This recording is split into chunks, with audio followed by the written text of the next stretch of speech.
Hey everyone! Happy Tuesday. Let me get some holly jolly end of the year music going. Let me get some, Christmas Nintendo music playlist. Ah, yes, this will be good. Yes, Tomodachi Life! How's it going, everybody? Hope everyone had a good Christmas that celebrates it. And or other holiday, if that also passed.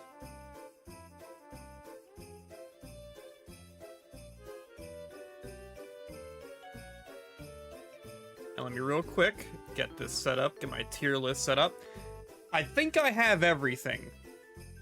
I think I have everything on here.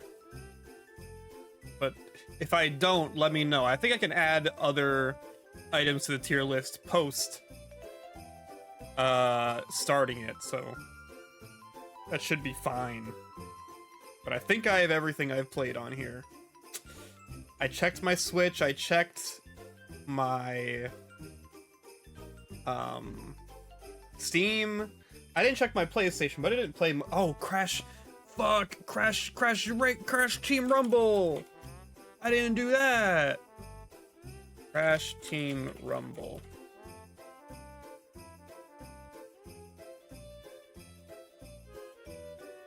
I hope everyone's doing okay.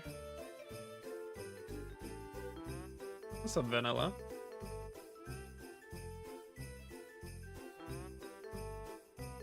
I'm chilling. I was definitely debating what to do today. I kind of want to get this out of the way. Not that, like... not in the sense of, like, I just gotta get this out of the way, but, I want to do this. Because, like, I'm not gonna finish Spider-Man before the end of the year, so, like... I might as well just do it now. And I want to do it. I want to do the end of the year tier list so bad. I love the end of the year tier list. I love talking about things and complaining about things. Yes, sir. Oops. Okay. Well, that just deleted all the pictures. There we go. Alright, that's good.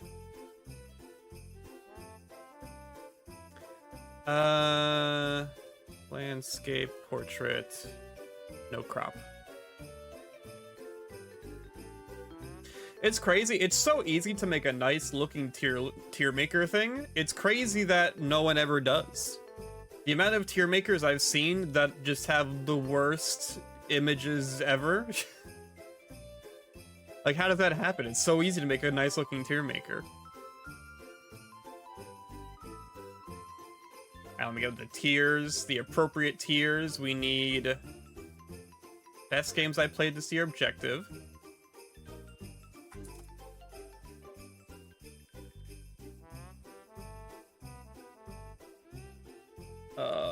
Objective, and then best games I've played this year subjective. Then we need I enjoy classic tier. Then we need haven't finished but good, true.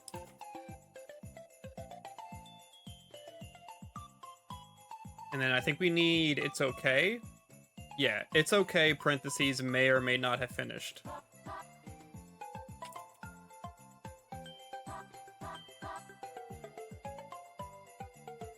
Also, I think we're gonna remove the incest tier this year. I think it was funny the first year because we had a game to put there, but like, we didn't use it last year even though we had it on the tier maker. I think I'm just gonna cut to the chase and not have it on there. And then we need more rows. Bad soul, parentheses. Bad no soul, and then haven't finished but bad.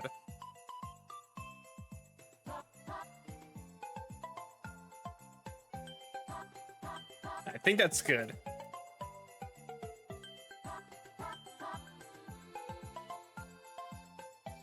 Okay, you must be logged in to create a template.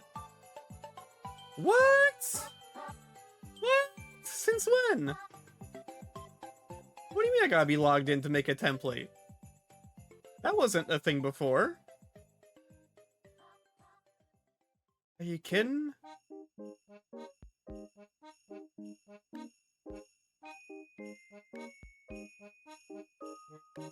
Can I log in without any of this stuff? Hey, maple syrup.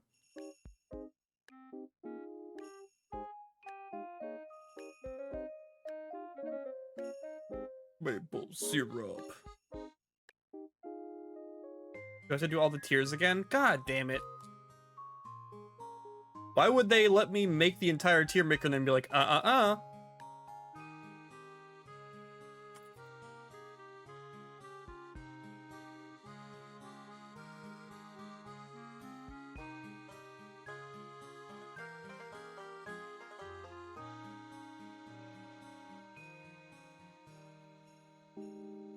Valorant. No, we want video games.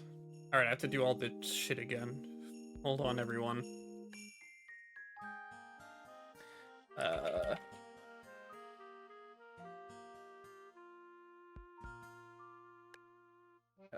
Objective.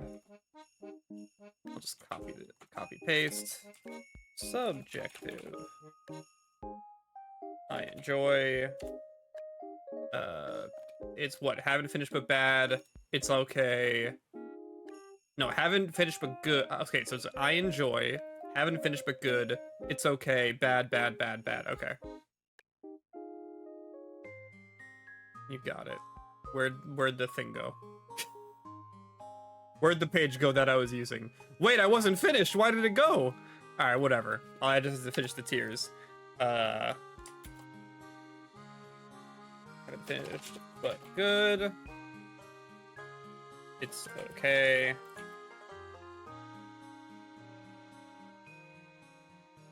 Gonna add a few more tiers here.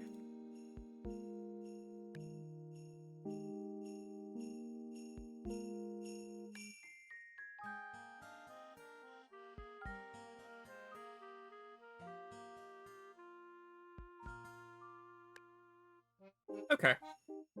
So that would be dark green. Dark green. Oops.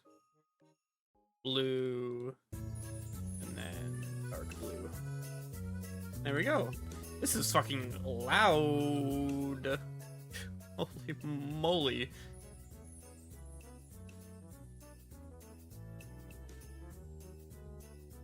Alright, cool. Let's do this. Where'd it go? Here it is. Oh wait, let's add a new tier. Hold on, wait. Currently discussing. There we go.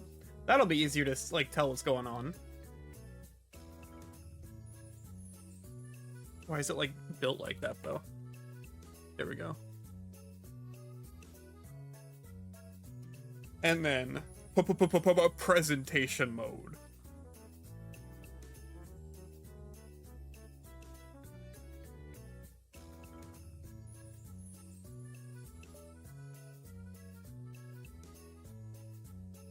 All right, here we go. The end of the year tier maker. Hope you're as excited as I am. I'm gonna be honest, I played a lot of games this year. Like, this is a pretty hefty list of games. The amount on this list that I have played enough to have a substantial opinion on, probably not as big. Speaking of which, Little Nightmares. Oh, what a delightful little game. Everything that I played of this game you saw on stream. I played like maybe 2 hours of this on stream, but it was pretty good. It was basically like Inside if it was the 3D world. Like Super Mario 3D World. Like Super Mario 3D World Inside or Limbo. Which is pretty good. I don't know if I would say it's quite up to the same level as like an Inside or a Limbo. Like, it's definitely not. I haven't played Inside, but it's definitely not a Limbo tier. Limbo's definitely a lot better. But it was fun. It was enjoyable for the time I played it. It was very spooky. I liked the main character in their little raincoat. I don't know if it's an It's Okay tier or haven't finished but good. Oh no, it's tough. Trying to think of how I felt playing it. I definitely think this is the kind of game that like you kind of have to finish it to have a super accurate opinion on it. Like, you can't get like, there's a couple games on here that I got like pretty far in and have a solid opinion on, but there's some games where like you kind of have to finish it in order to like get the full picture. So I'm just gonna assume it's good the whole way through. I'm just gonna assume it's probably pretty good the whole way through. I'm gonna put it in a up here. Haven't finished but good. Oh, okay, one shot. Oh, yeah.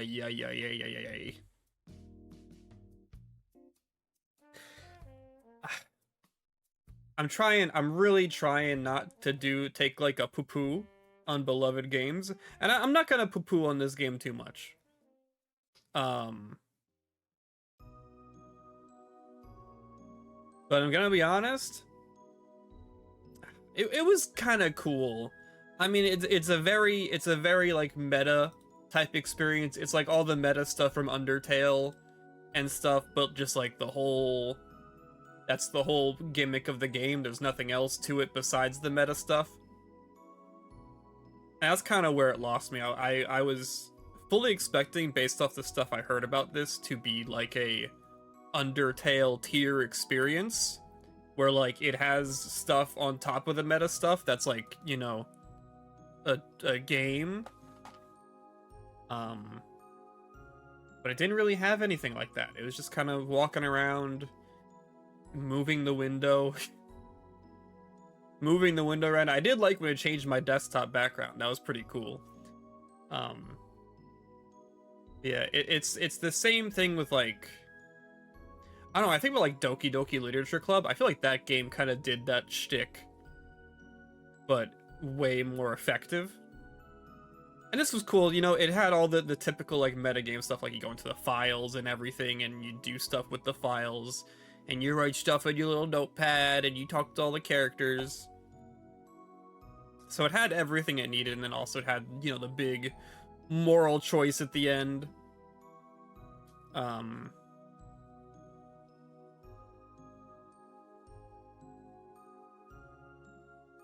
I don't know. I don't want to be mean to it. Because it is cool. I don't know though, but if I like it brought me back to the beginning. It's like, hey, there's a secret ending. You want to do the secret ending? And I'm just like, no. I don't want to play it again. Sorry, I don't care how different it is. So I kind of, I'm sorry, One Shot Bros, but it's an it's okay tier for me.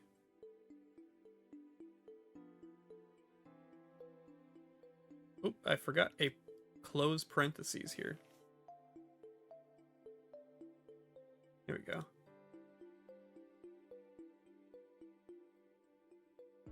All right, Superliminal. This was very cool. Outside of a few puzzles, I don't really remember much of what went on.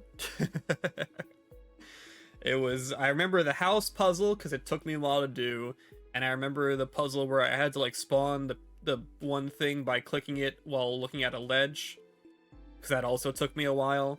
I mostly remember the stuff that took me a while. It wasn't like, it's obviously in the same vein. It's like, it's a Portal-like, right? Like it's like it's a first-person puzzle game where you're going through like chambers, and it has the whole setup of it being like a facility where you're like being tested or something. It's a Portal-like. And I feel like in that sense, the puzzles weren't always there, and they were always cool, but a lot of them were just like, make thing big, grab thing, look at ceiling, make thing big.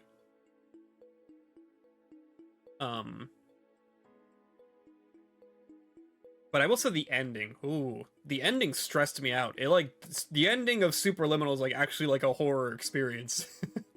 Probably the most horror experience I've gotten out of this year. That ending was pretty great.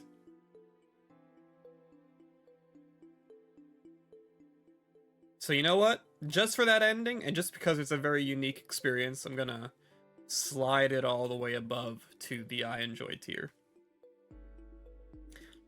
Sonic 4. So I actually played this when Hugo was playing it. Hugo streamed it. I forget why he streamed it, but I watched him stream it, and I'm like, all right. Because I didn't want to just like talk. I owned the game on Steam and I never played it. So I'm just like, you know what? I'll play it now. Just so I can talk about it and have an opinion on it, because it's a Sonic game. You know, like you can play it and have an opinion on it in like 5 seconds. So like, I booted it up just to try it. I didn't finish it. But I thought it was okay. I thought it was alright. I didn't think it was like the worst thing I've ever played in my life. As you will see later on this tier maker, I don't really have the highest regard for classic Sonics. Both episodes? No, just episode 1. That's why episode 1 is the only one on here. Yeah, I don't really have the highest regard for classic Sonic. So I feel like it would have to be really fucking bad for me to think it's bad. Like if it's just like average, I'm like, yeah, that's just classic Sonic to me.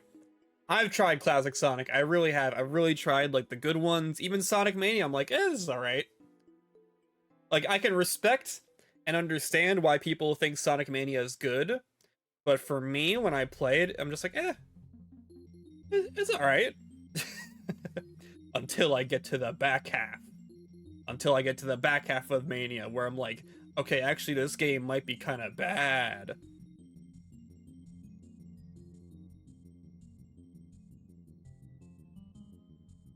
Beginning of Mania is fun though, like Studiopolis and everything, and uh, Green Hill, all that stuff. Those were good levels. Yeah, Sonic 4. I think the same way I think of all the 2D Sonics. I think they are just okay. When I was getting these images, by the way, from backlog.com, this Sonic 4 was the lowest rated game I saw. People fucking hate this game.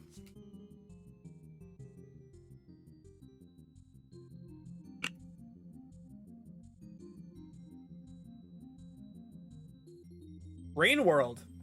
So I did not finish it, and honestly, I don't know how far I got, but I loved what I played of it. I really, really loved what I played of it, but I think Rain World was unfortunately around the time where I was just kind of sprinting through games to just like try and feel something. Like I bought a bunch of games around the same time as Rain World, and I was just like, I need something to do or I'm going to lose my mind, so I'm just playing a bunch of games. And so unfortunately I didn't give Rain World the time it deserved. I might go back to it eventually, because I definitely want to see it to its conclusion, and it's a big game. It's got like multiple different characters with wildly different play styles. Like I wanna see everything this game has to offer, but unfortunately I haven't. But it's definitely in the haven't finished but good tier. Absolutely, like without question. Like you actually scoot over Little Nightmares. Peggle better be at the very top. Maybe. How's everyone doing, by the way? Everyone that just showed up. What is this? Wizard of Legend? I don't really got much to say about this. It was just kind of okay. It was a top-down wizard game. It's a roguelike. You collect wizard moves. It was tough. I didn't make it very far in this game as a roguelike. Like I barely passed the first boss, I think, once. But yeah, it's just kind of okay. Nothing to write home about. Nothing of note, but not bad. It's just kind of okay. Yeah, not much to say about it. 2023 is the year I got into idle games, or not got into them, but tried them out. I tried out some idle games this year, and one of them was Cookie Clicker. I don't like idle games. I've noticed, or I don't like this particular brand of idle game. I don't like the whole like infinite grind forever. You know me. I don't like number go up. Number go up. Ugh. The only number I want to see go up is my high score when I play the game properly.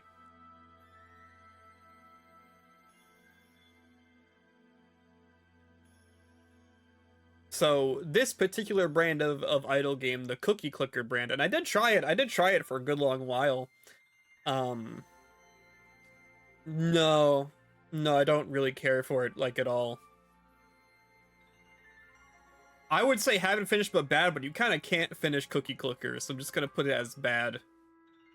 Bad with no soul. Yeah, Cookie Clicker is not good.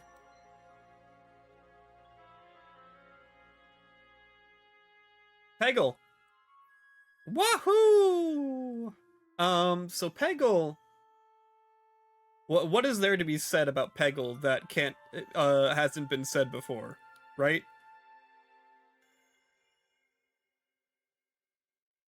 Is Vampire Survivor an idle game? No, because you actually have to do stuff. Like you can't just stand there from the start of the game until the end and not do anything. And there's a goal to Vampire Survivor. Like there's actual like end point and everything. Most idle games, like you can't even lose. Like that's the whole point of idle games, is that like it's possible to just not even lose. Peggle. I mean, it's a fun puzzle game. Now I'm gonna be honest, Soul. As much as I really loved it, is it in the top tier? I don't know. It was really, really fun. I had a really good time playing it.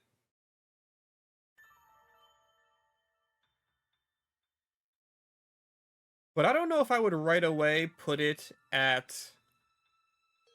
You know what? Can we come back to Peggle? Can we come back? I think we're going to come back to Peggle.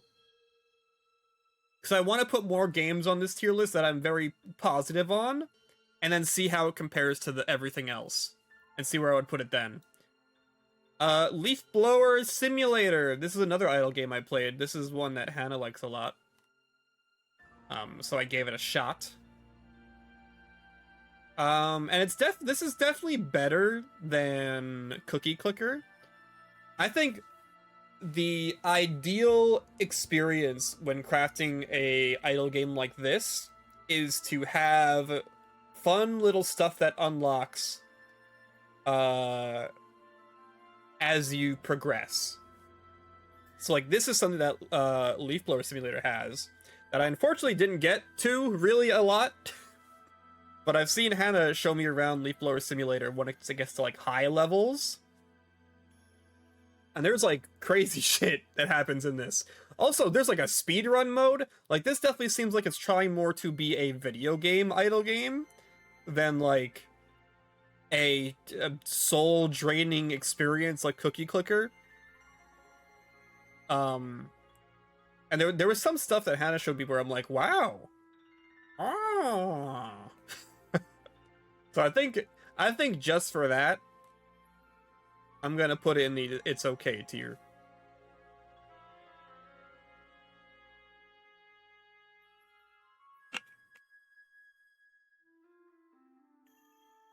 Oh no, not Pickle yet. There's a specific game you're afraid of on here. There's a specific game I'm afraid of on here.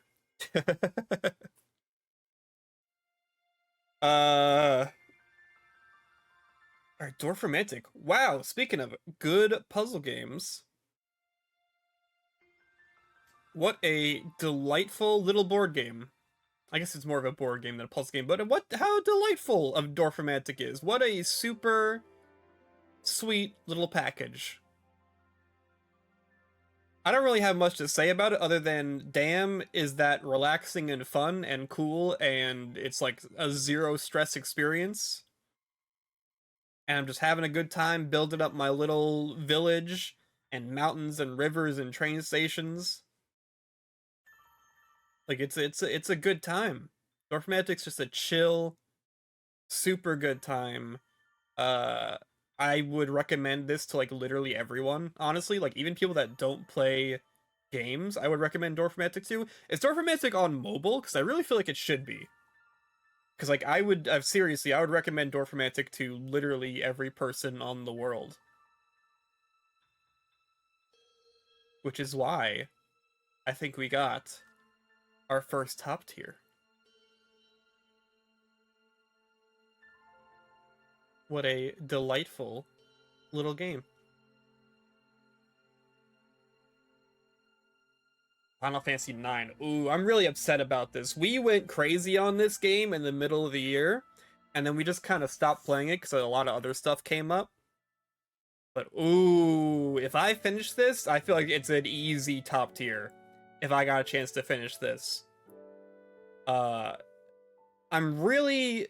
The past 2 to 3 years, I've really, really tried to branch out beyond the scope of games I usually play. You know, I think that started with The Last of Us a couple of years back. I really want to branch out from just doing like, you know, Nintendo games and first-person shooters and multiplayer party games. You know, I'm really trying to engage with the medium on a much broader level. So I'm really going out of my way. I'm trying RPGs. I'm trying idle games. I'm trying a whole bunch of stuff. I just realized how this list is going to end. Oh my god. we might have to mix this up. And Final Fantasy IX, god damn, I love RPG. I think I love old RPGs a lot. I think I might have to start delving into old RPGs some more, because Super Mario RPG and this have just been like the most delightful RPGs, video game experiences I've had in a long time. This is just like all the characters, the story, even the battles have been really fun. Exploring the overworld, the beautiful, beautiful backgrounds, the music, ugh, it's all just like it's so good. The cutscenes, the way they present the story is this would be up here if I finished it, like no doubt. But unfortunately, I can't put it above this tier. Jumping Flash. So I got a PS5 this year.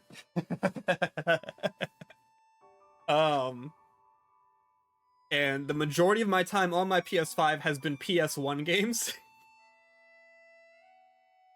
Including a newcomer to that list, Jumping Flash. Also, I just realized Astrobot isn't on here. Hold on.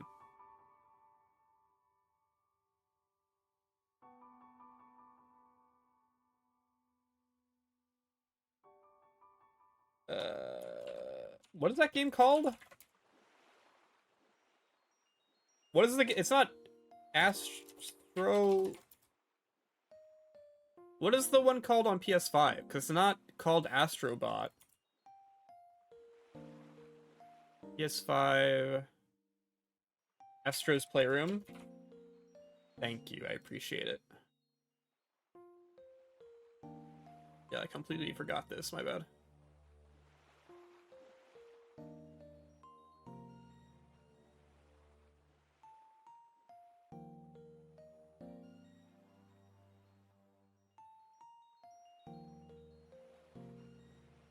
Alright, we're back. So yeah, I played Jumping Flash as part of my PS1 delve. Mostly played PS1 games I've already played already. But Jumping Flash was the one I played that I haven't touched in before and haven't even seen before. And damn, I really like miss the era where video game control schemes were not set in stone. You know? Like, I miss when every first-person shooter had just, like, this weird, fucked-up, unique control scheme. Like, each and every one. Like, they were all trying to figure out how to make first-person shooters work. So they all had this wildly different control scheme. I miss those days a lot. And Jumping Flash takes me back to that. And I think also it's fun to see that kind of game control that way. Because you know, if they remade Jumping Flash or made a new Jumping Flash, it would just be twin stick, you know, move with the left stick, aim with the right stick.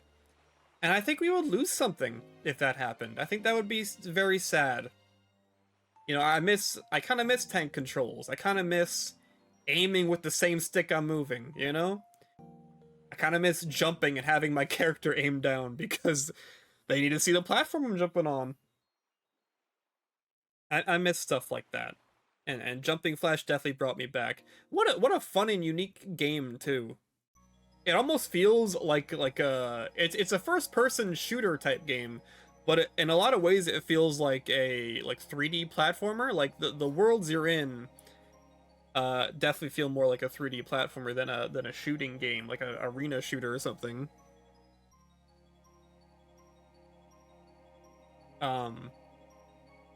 Yeah, this was really fun. I really enjoyed Jumping Flash. I believe I beat it. If I haven't beaten it, I've gotten far enough to where I can say I've basically beaten it. You know? Like, I've seen enough to know I enjoy it. Jumping Flash was really great.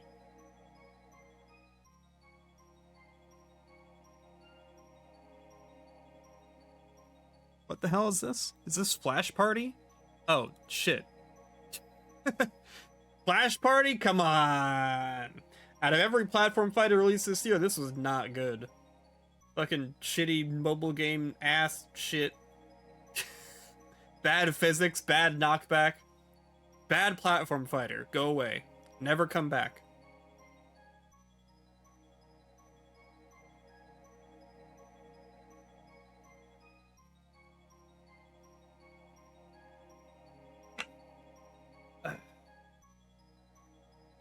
Alien Hominid Invasion. I never got anyone to play this with me, sadly. Really wanted to co-op this with someone, but didn't happen. You may not know this about me, but I used to be obsessed with the Behemoth as a studio. I was really, there was a point in my life where I basically played nothing but indie games. I was an indie game fiend, and the Behemoth was my king. Just like remembering them from Alien Hominid, and then fucking okay. See you in a bit, Soul. And then Castle Crashers, just weeks and weeks and months of Castle Crashers.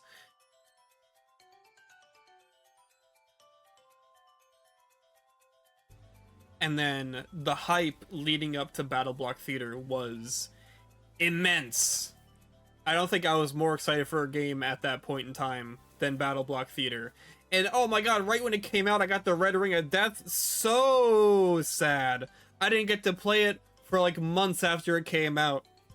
But I did eventually play it, and it was everything I hoped it would have been.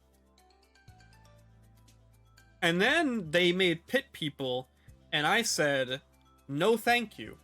For the first time in my life, I said, no thank you, Behemoth. I will not be playing that game.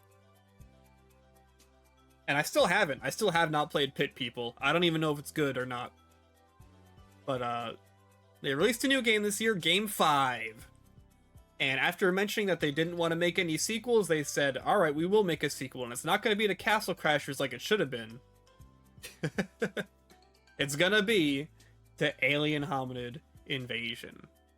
Need the Coast Mike Battle Block stream? I'll ask him about it. I played Battle Block to completion twice. I played it once by myself and then once with Hannah. And both times were amazing. Because they changed the level design if it's co-op. They change it. It's so cool. But I'll see if Coast wants to do that. No promises, of course. Anyway, Alien Hominid Invasion! Their new game, and I played it, and I think it's pretty good. It is essentially a roguelike version of Alien Hominid, but also really weird. I played it on stream once, so if you watch that stream, you should remember what it was.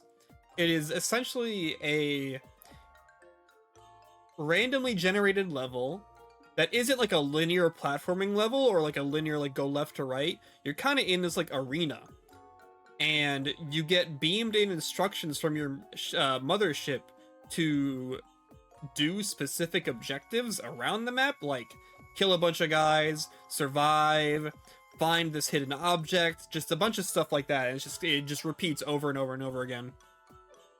You know, harder missions, random hazards and everything.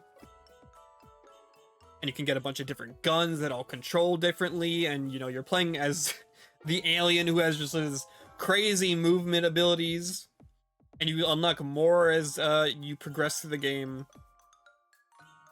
And it's just there's something about it that I found very engaging when I first started playing it. There's something about like just like running around, fucking air dashing, diving, using a jetpack, climbing on a guy that has a jetpack and like driving them around into the ground. There was just something very engaging about all that, and I ended up like playing it like a ton. Like I was like jamming that out on streams, like while I was watching streams. I don't have anything really smart to say about it. But I also imagine that's because it's not really like a smart game. It's just kind of like a turn your brain off and just run around as an alien causing havoc. And I think that's what it set out to do, and I think it did it. And I think I would say I enjoyed it. I don't think it's one of the best games I played this year, but I had a really good time playing it, and I might play it some more. I thought it was fun. I also appreciate as well Behemoth's commitment to online co-op. You know, we don't really get a lot of good multiplayer games these days that are just like simple, boot up, play with some people or some buddies and just play it. But this is one of those games, so I really appreciate that. Cozy Grove.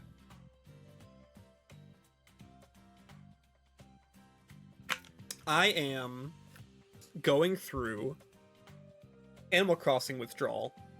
And I know I just played Animal Crossing on Christmas, but like I'm done with Animal Crossing, right? I've done basically everything New Leaf has to offer. If I'm playing it again, I'm playing it just to desperately try and feel the vibes again. You know, I'm playing it to check into my town, see what's going on, if there's like an event, or maybe an item that I haven't gotten somehow happens to be in the shop or in Red's boat or whatever. But other than that, like I'm not playing it day by day anymore. And I haven't done that in a while. Like probably since 2022, I haven't touched that game for more than like a day or two at a time. And so I am desperately seeking out a replacement game. Speaking of, I forgot another game. Hold on. If it wasn't on Steam and it was not on the Switch, I totally forgot that it happened. So let me grab Palia real quick.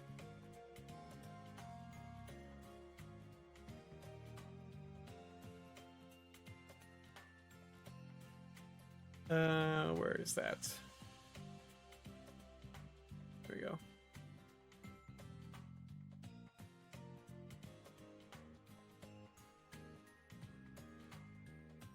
So yeah, I've been desperately trying to find something that can scratch that Animal Crossing itch that I have not been able to scratch for a while. And unfortunately, Cozy Grove isn't exactly it. I didn't play too much of it, but I also didn't want to play much more of it than I've already played. It's just kind of, it's definitely more Animal Crossing than like, you know, farming game pretending to be cozy. It definitely is like, you know, you run around, you do quests for characters. I think the thing that really took me out of the game and made me not to want to play as much of it anymore is the way they handle NPCs. So the NPCs in this game are ghosts, and they're just kind of like vendors, you know? Like, they sit in one spot forever, and I never felt like I really had a relationship with any of them. They just kind of stand there and give me stuff to do, and then I do it, and I go back, and they're like, oh, thank you! Like, alright. And also, placing furniture was kind of a chore in this. So it's just, it wasn't what I wanted out of an experience like this. And, I don't know if I want to say it's bad, because it's not bad. It's just kind of okay.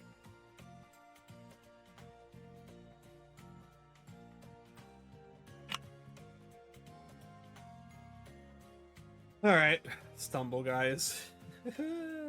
You know me, big Fall Guys fan. I love me some Fall Guys. I tried out Stumble Guys this year because they had a collab with Rabbids. You could play as a Rabbid. So I'm like, alright, I'll download it and see what it's all about and see how long it takes to get a Rabbid skin. Didn't take me very long. I do not enjoy this game. I do not enjoy its singular song that plays forever. I do not enjoy how it's somehow even more monetized than Fall Guys. I do not enjoy the pay to win emotes that where like there's an emote you can get if you spend money where you can punch people, and it's actually like a crazy move. Especially on like survival levels, like you can like actually cringe someone out of the game if you spend money. So I don't appreciate that. I also don't appreciate the racing level that takes fucking forever and is not fun to control. There's a lot of stuff in this that I don't like, but there's a couple of things I do. I think this game has a spin on Block Party from Fall Guys. If you remember that one, it's kind of like Hole in the Wall. The one from Fall Guys is like not good at all. Like Block Party is not a good mini game, but the Stumble Guys version, pretty good. I'll give that a thumbs up. That's a pretty good mini game. Their version of Block Party. That's it. That's it.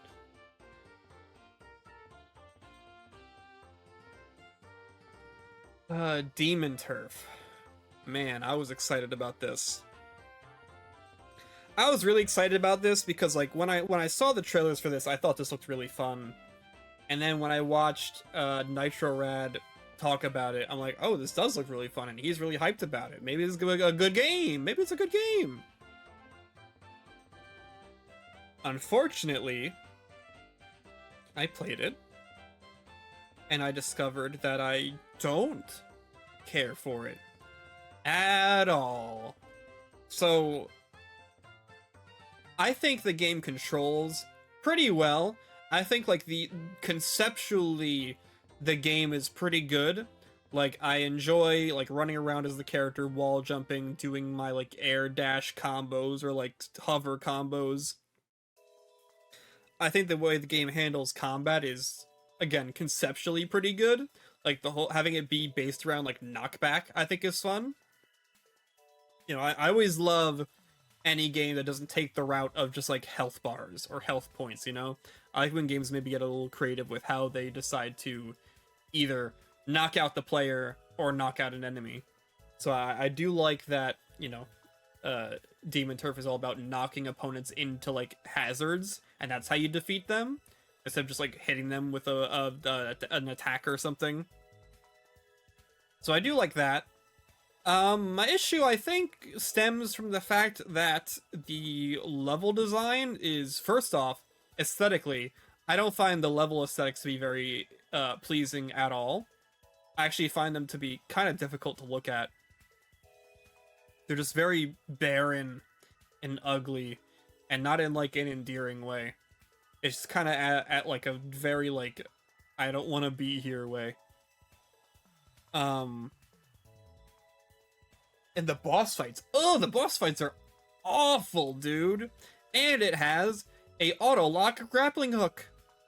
Stop doing that. Stop doing the auto-lock grappling hook, please.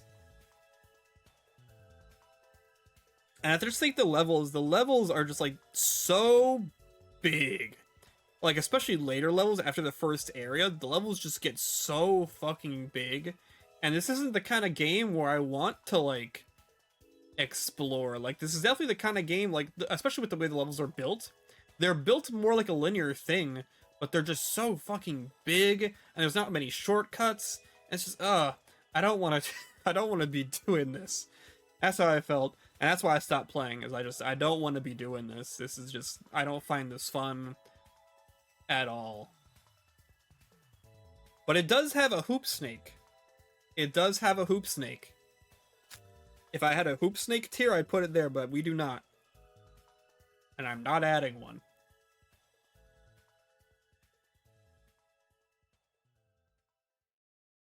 Is it as bad as is it worse than Cozy Grove though? It's like I'm prepping this to be put in this tier. But is it worse than any of these games? Probably not. It's probably an okay. It's probably an it's okay. I will say I enjoyed Demon Turf viscerally less than any of these games. Like, every other game on this list was just kind of inoffensive to me, whereas Demon Turf I enjoyed significantly less while I was playing it. I would rather play Sonic 4. I just realized I have 2 Pegals on here. What the fuck? Why do I got 2 Pegals?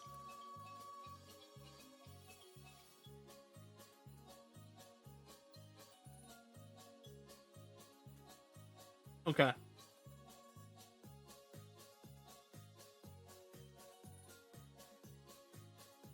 Bro, we need to start getting some, more in the top tiers.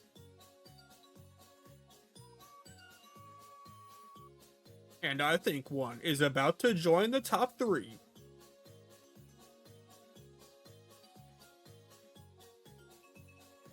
Where are all the good games? Where have all the good games gone? There's some good games up here. These are all good games. These 6 and then Dorfromantic at the top.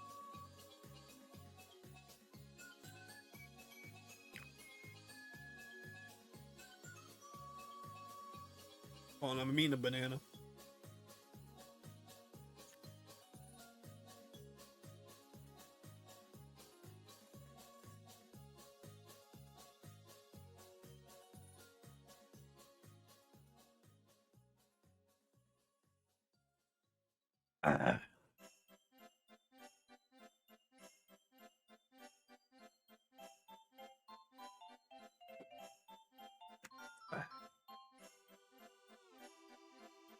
Alright, Super Sammy Roll. This shit came out of nowhere, dude.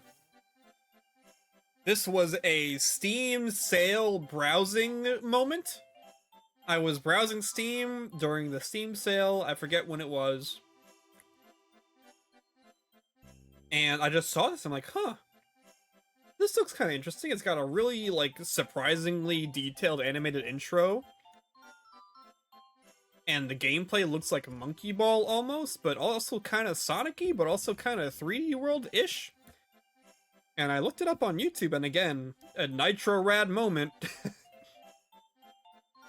I watched Nitro Rad's video on it, and I think the moment I was like, okay, I'm getting this game, is when he jumped out of the tongue move. So basically what you can do in this game is you play as this little lizard who rolls around in a ball, but when you jump, or I think, I don't know if you can do it while on the ground, but I think when you jump, you can stick out your tongue, and it's not like a chameleon twist or like a grapple hook, you just kind of pull yourself to the surface that you tongue. But as you're being pulled to that surface, you can jump out of the tongue move. So like if you tongue a wall and then jump, you can jump on top of the wall. It's so cool. And there's even more on top of that. There's like a ground pound move. You can ground pound to get a bigger jump. There's just a lot of cool stuff going on in this game. And it's simple. It's very simple, but it's very... Again, I think we talked about this a while back. When Anderson's Lies of P video came out, and he talked about how, like, you can either engage people with the character's controls or with the outside elements. So how, like, if you make a game with a simple character, you kind of have to make up for it by having a super engaging level design or enemy design or something. I think this game does that. You know, it has a very simple core concept with its character. It's just like, you have a tongue and a ground pound, and that's basically it. But the levels do so much heavy lifting, dude, to take advantage of all that. Like the grapple hook and the ground pound. It's just so fun. I'm happy, like, these indie 3D platformers are really starting to take off. At least in terms of being good. You know, all these indie 3D platformers, it's taken a while for, like, indies to, like, get into 3D. You know, like, a lot of the big indie games of yesteryear were all 2D, like pixel art or 2D art or something.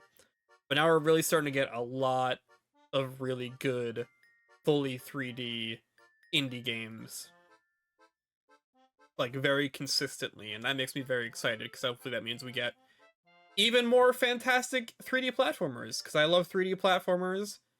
I think that might be my favorite genre. So, more of those is always a good thing.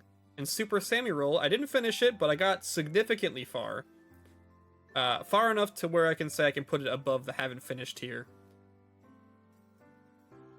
And I'm gonna go ahead and put it in the I enjoyed tier, potentially above all of these, to be honest. I really, really enjoyed Super Sammy Roll. I'd recommend it to any, like, 3D platformer fans, especially if you're into, like, stuff like Monkey Ball or 3D World. It's definitely a lot harder than 3D World, I'll tell you that. So, be careful. Yeah, very, very fun. I loved it.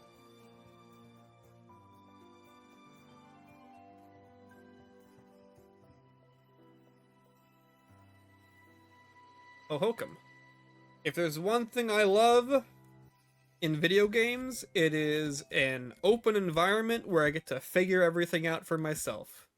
The game doesn't tell me what to do, it just kind of plops me in a world and says, do it. And I love that. I love games like that. You know, I remember way back when Disney Infinity was alive, you know, there were a lot of people trying to make Disney Infinity levels that were like video game levels, you know? Like they were like linear experiences with cutscenes, and they brought you through like a well-defined experience. And, you know, some of them were fun, but I feel like when I was browsing levels in Disney Infinity, my favorite were just like these open sandbox levels where like the creator just kind of made a space and set you free on it and just kind of let you explore and figure stuff out. Like there was one I remember very specifically. It was like a Frozen themed level, and it was just like there was no objective, but there was like a bunch of fun things to do all over the place. There was so many secrets and like little hidden boss fights and stuff, and little hidden like activities and platforming challenges. It's just like so much stuff all over the place. And again, there's no goal. It's not like when you did everything, it was like, good job, you did everything. It's like it set you free on an environment and let you enjoy it. And I love games like that. And Ho Hokum, well, it does have a moment where it's like, good job, you did it. It is basically that.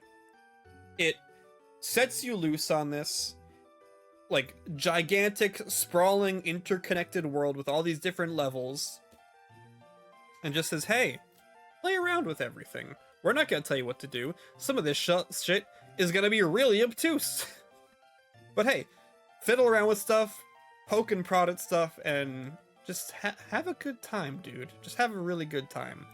And I really loved it. And I also really loved, again, dead simple controls. Like, it's like you can move around with the left stick and gain speed with the right trigger. Like, it's the simplest control scheme ever, and yet they get so much mileage out of it with how many different interactions you can do.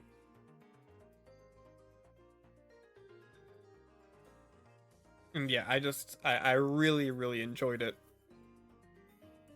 Especially because I think this is a comeback from last year too, where I said I didn't finish it, but now I finished it, and it definitely boom, boom, boom, boom, boom, boom, is a top tier experience.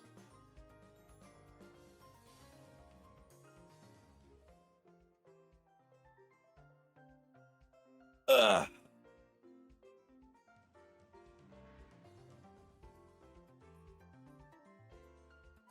Vampire Survivors, the GOAT of 2022, that I did not play until 2023. What is there to be said about Vampire Survivors that hasn't already been said? I got nothing. I thought it was pretty cool. It was definitely a lot more engaging than I thought it would be for a game that was like combat focused but didn't let you utilize any of the moves. But yeah, I thought it was pretty good. I actually played a game similar to Vampire Survivors. Let me see if I can find it.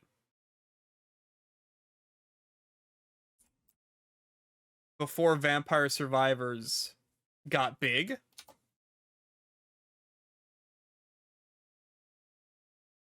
Oh, hey, Northern Lion.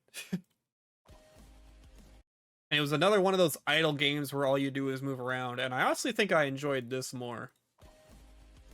So this is Snake RX, SNK RX, and it's Snake, and it's like it's a Vampire Survivors thing before Vampire Survivors got big, and I enjoyed this a lot more. I think just like having like, so what's cool about this game is that you're building a snake, and each of your little pips on the snake have different health bars. So like as each one of these gets damaged, you can lose these, and you just get smaller and smaller until you're just the one orb left. I thought that was cool too. Instead of just being like this little guy that got stronger, like all of your little balls are important.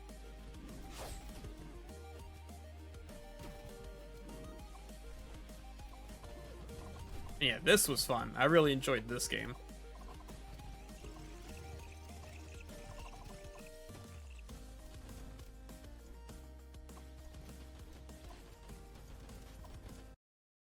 But yeah, Vampire Survivors is also really cool. I kind of want to try the Among Us DLC. That's something I'm very interested in checking out.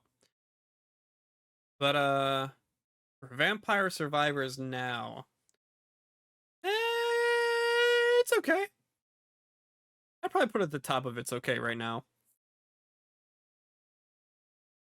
Merry Christmas, Vital.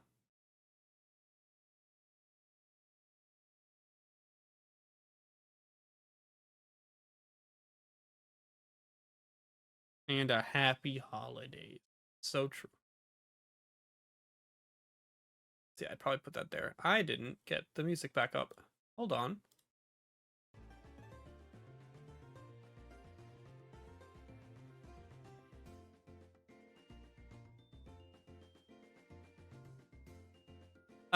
Passport 2. This was cute. I didn't play much of this. I just kind of,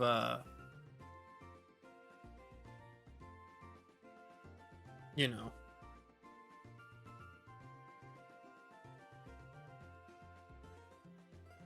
Tried it out on stream for a little bit and then said, hey, that's pretty good. And I wasn't super compelled to play any more of it, but it's definitely good. I'd probably put it in the haven't finished but good tier. Oh, oh, oh, oh, oh boy.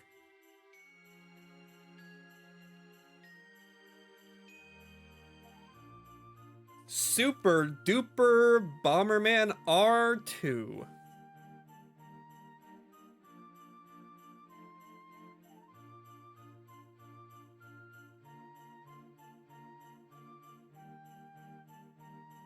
What can be said about this game that hasn't already been said before? Fucking everything, because no one knows this game even came out. So they didn't bother marketing this shit, which makes sense, because they didn't bother doing anything with this game. What were they cooking up? What were they doing the whole time?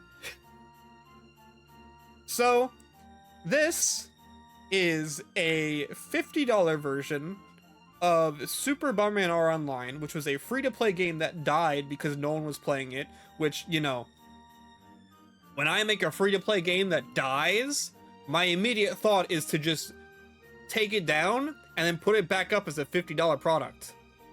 That's my immediate reaction, is saying, oh, people didn't want it when it's free? Well, maybe if we make it $50, people will actually want it. Oh, big brain.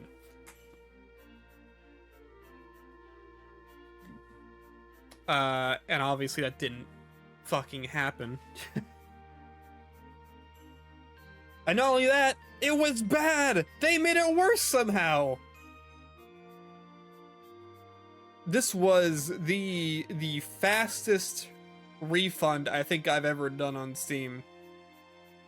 I booted it up. I didn't even need to play it. I didn't even need to play it to know it was a bad game. I booted it up, went in the online menu, saw that I couldn't even play standard Bomberman because the castle mode was up on the rotation, because they decided to make it a rotation-based matchmaking system, and said, oh, this game is not gonna be good, and no one's gonna want to play this. And then no one wanted to play it. And now it's dead. I seriously don't know what they were thinking. Yeah, that's bottom of, this might be the worst of this year. Unless I'm mistaken. This has got to be the worst of this year. This is probably haven't finished but bad. Because I like barely even played it.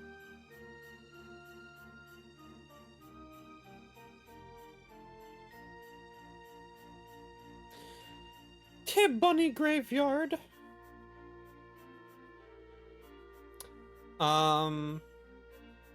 Gosh, I'm still like so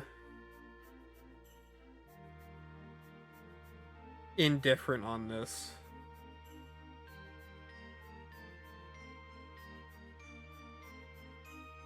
Cause like, it's not that I didn't enjoy my time with it.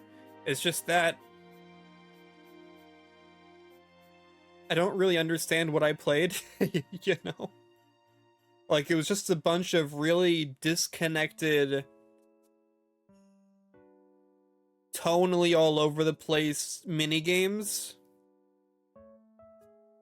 Like, going from a bunch of farming themed minigames to hide and seek to Punch Out for a little bit. There was a little Punch Out arc, I don't know why.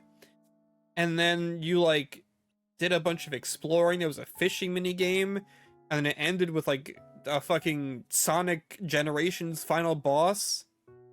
And it's the first chapter of a series of games that are all gonna cost like $15. I don't know, man. Good animation though. But honestly, as far as like episodic, I don't know if I want to call it mascot horror, because it's not really mascot horror, even though it has kind of a lot of the same trappings. This is one that I don't know if it's gonna last or really take off in any way. It already has, like, I haven't seen anyone talk about this game, so I think it's already kind of, the future is uncertain for the Bunny Graveyard. And it makes me sad because, again, the art is really fantastic. There's definitely a vision behind it. I'm just not sure if I care super much about that vision in particular. It's not bad. It's just kind of okay.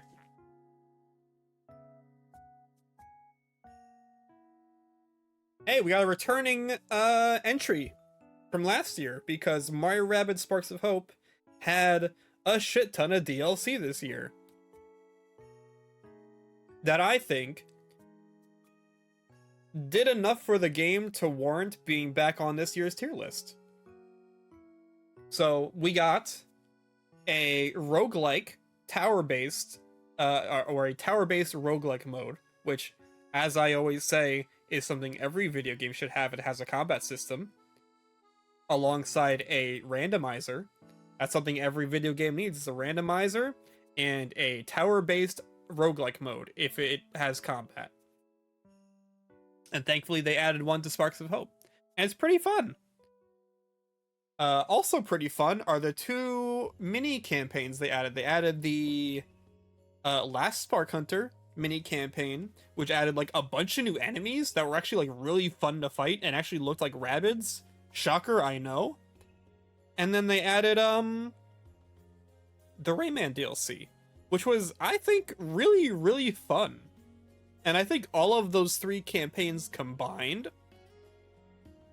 shoved my opinion of this game much more in the positive direction. Now, none of these DLCs fixed my issues with the game, but it made those issues less prominent. You know? Like, everything that I thought, everything that I didn't like about the main campaign was minimized in these DLC campaigns. And so that made me enjoy them a lot more.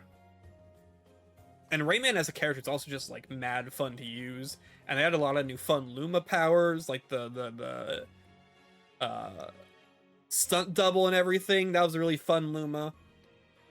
And yeah, I think the DLC, if I was to play this again as like a full package, like DLC and all, I think I would have a much better experience. And so like I think I would say this is like, honestly, I think it's crawled its way up to I enjoy. I think it was on here last time, right? I didn't think I put it in bad, but I think it was here. But I think it's honestly crawled its way up to I enjoy. That's 2 whole tiers. I mean, it wouldn't have been here, so technically it crawled its way up 1 tier. But still, that's a big difference, I think. That's a very, very big difference from last time we saw this game.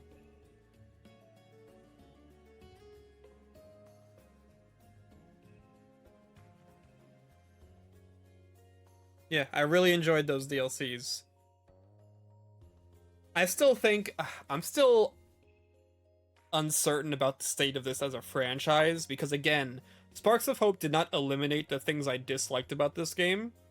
It just made them less pronounced. So like I'm not sure if this is like, this doesn't give me hope for the future of this as a franchise. I still think they maybe went down the wrong path with this game as a whole.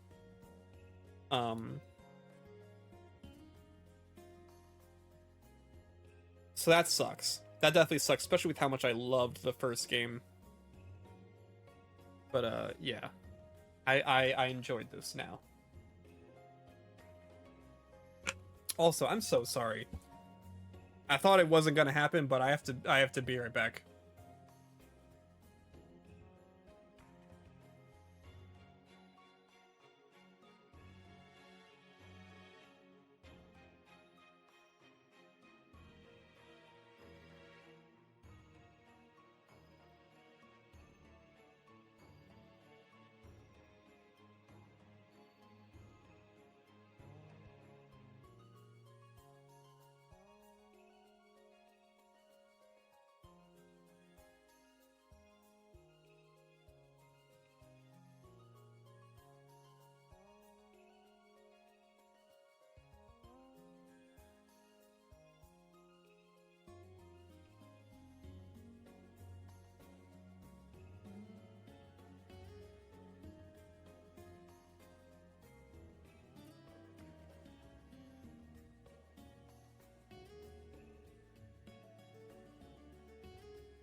Sorry about that.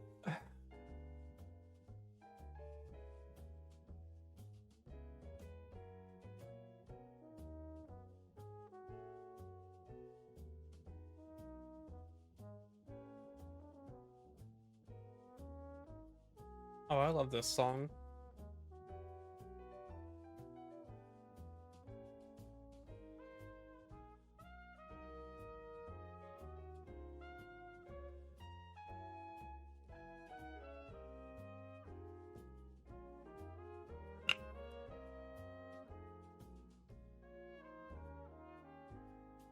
All right. Omega Striker.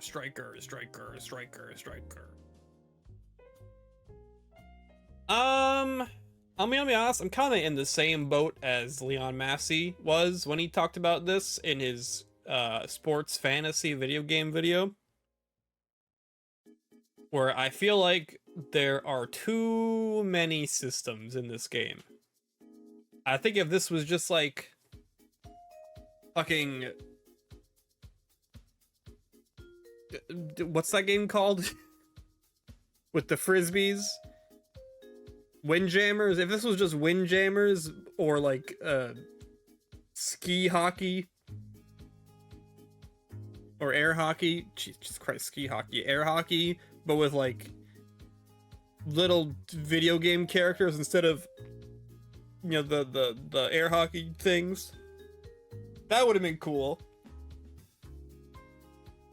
But having like all these characters with all these different abilities and like metagame item drop systems and everything is just too much.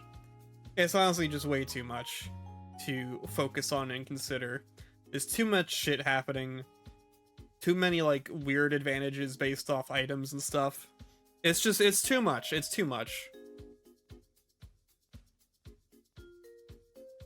This tier is getting quite stacked.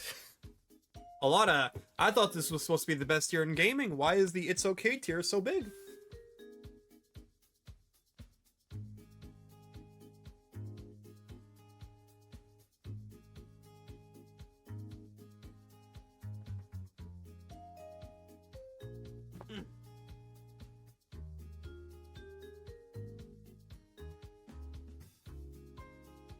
Yeah. It's okay. If they put out a mode where it's like, hey, there's no weird metagame stuff in this mode, that'd be like, oh, okay, cool. Let's rock. I'll pick the hamster.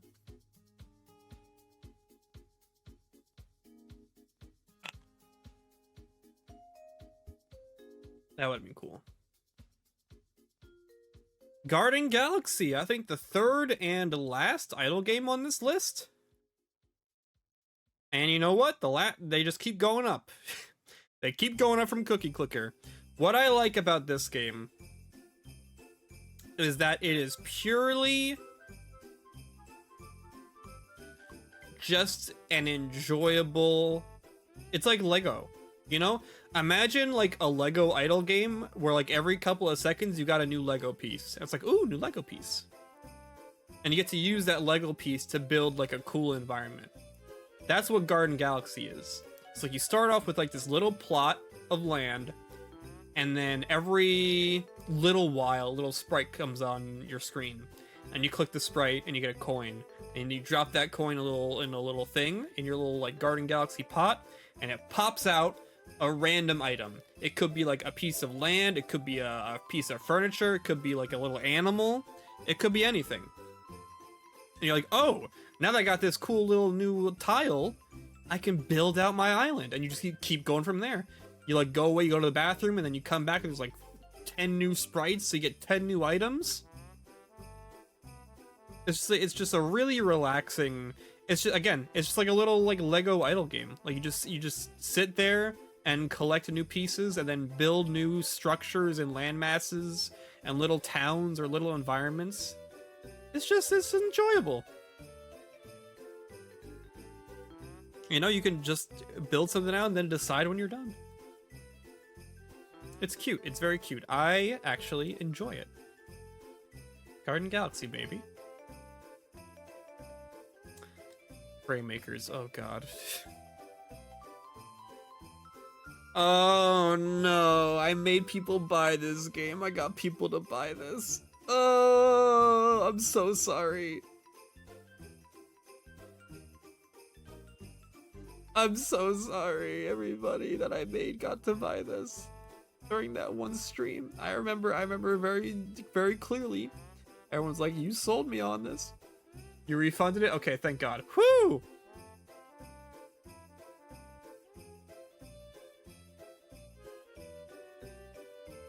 Yeah, this was sad. This was really sad. And here's the thing. I want to be very clear here that I think Frame Makers is very fun. I think like the actual like gameplay feels phenomenal. Like playing that game, I think out of all the platform fighters that have come out recently, I think this is my favorite one to play. Like more than Nazby 2, definitely more than Flash Party. Like, I think Frame Makers is incredibly fun. Like, the physics they have for this game, they fucking nailed. Unfortunately, this shit is like pre-alpha. You know? Unfortunately, they ain't got no game. There's no game in this game.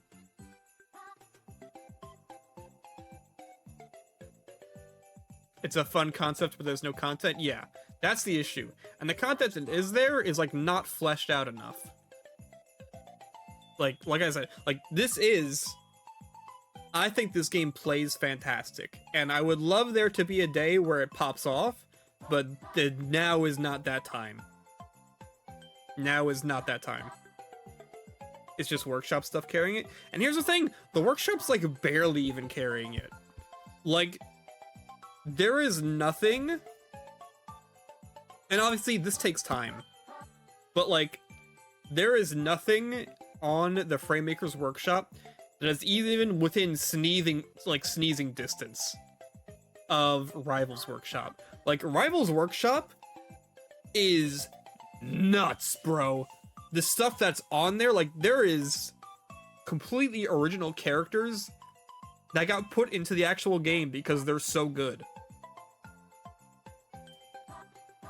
I mean, like, all the Kirby stuff that's on there, oh my god, the Bandana D moveset someone made for Rivals of Aether is so good. Makes me so sad he's not in Smash. And honestly, if you're a creator and you're, like, working on Rivals, like, there's no reason to ever swap over to Frame Makers, because, like, it's just significantly less content. It's more work, because if you want to make it fit within the style of the game, that's going to be a lot of work to make your sprite art look that good. It's too much. It's too much of an investment right now. Especially considering, like, no one fucking plays it. Like, people actually play Rivals. No one plays Frame Makers. The fact that they got the rights to Among Us but chose not to make him playable is such a dumb move. Yep. Yeah. Yeah. That was really bad. But yeah, I'm hoping that in the distant future, we could see Frame Makers, maybe a version of Frame Makers that is very good. But like I said, yeah, like, I would love to see in like 6 years. Jesus Christ, I don't like thinking about that. But I could see in like I would love to see in like 6 years if it's like Smash Flash 2 tier, where like Smash Flash 2 took a long time to turn into the game it is today, and maybe that's just the pace they're taking this game to. And, you know, maybe in a few years we can see, you know.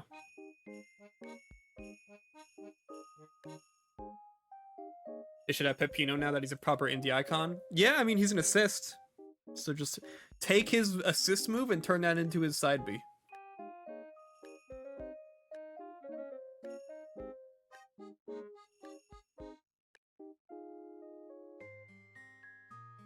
Add V1? That'd be cool. So yeah. You know, I think just because I love how it plays, I'm gonna put it in the it's okay tier. I don't want to put it in the bad tier, even though it probably deserves it. Pepino is an assist in Framemakers.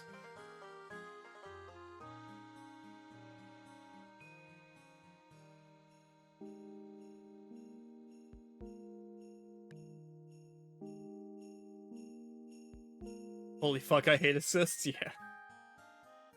Me when I saw Bomberman, true. Cassette Beasts.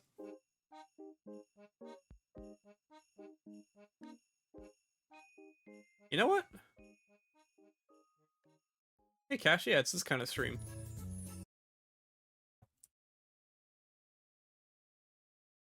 I'm getting tired of the winter music. We're breaking out the Mario Party Tear Maker.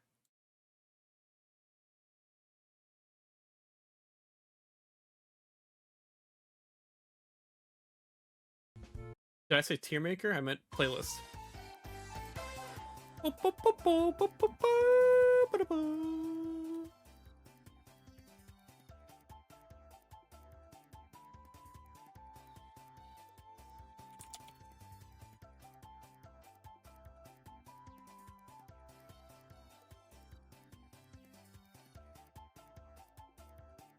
Alright, so unfortunately, man, I really wanted to finish this game, but I never got the chance to. Or I shouldn't say I never got the chance to. I got it on Game Pass, and I got pretty far in it, and I'm like, damn, I don't want to like finish this on Game Pass, especially if they release DLC. Like, I'm gonna want this on Steam. Like, especially if they release multiplayer, I'm gonna want it on Steam so I can play with people. And so I bought it on Steam, and it's like, damn, now I actually have to play through the stuff I just played through again. And it's been taking me a while to...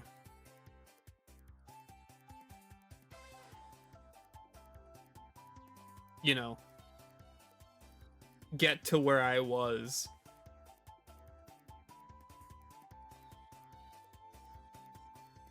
So, I haven't gotten around to finishing this game, but I really want to. I think this game is very, very good. I really, really enjoyed it. I love the music. I love all the monsters. I love the freedom to explore. I love the little overworld stuff you get to explore, like all the overworld abilities you can get by catching certain cassette beasts. I really love everything about this game. I just haven't gotten around to finishing it. So unfortunately, or fortunately, it's gotta go here. And maybe it's here.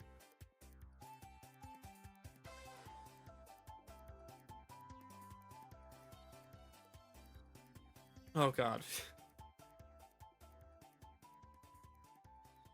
Guys, please don't hate me for this. Please don't hate me for this. Iron Lung, very cool conceptually. Like, I think as an experience, Iron Lung was super cool. However,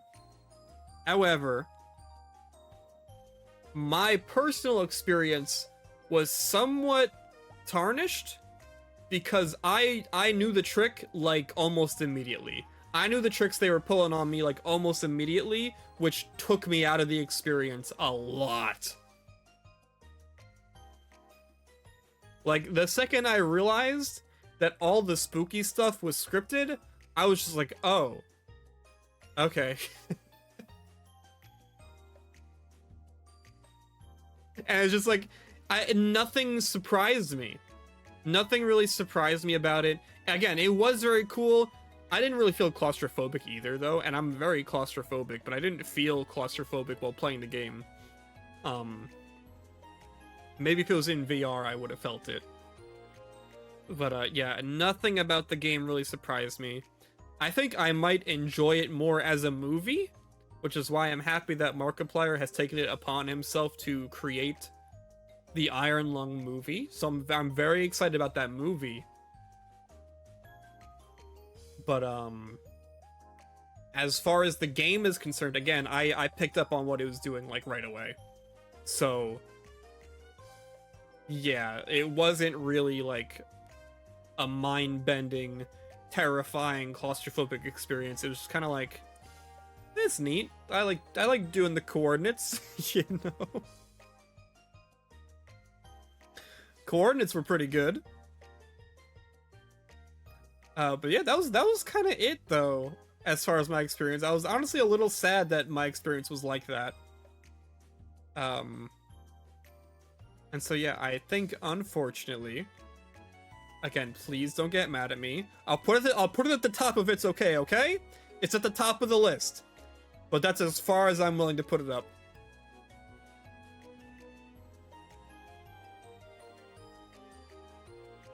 Please do not send in your complaints.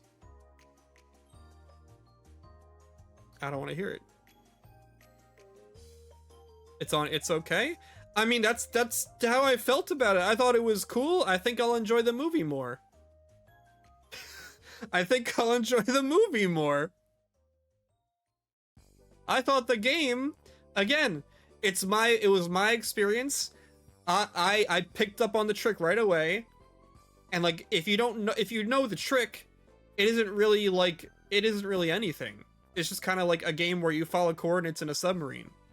If you know the trick.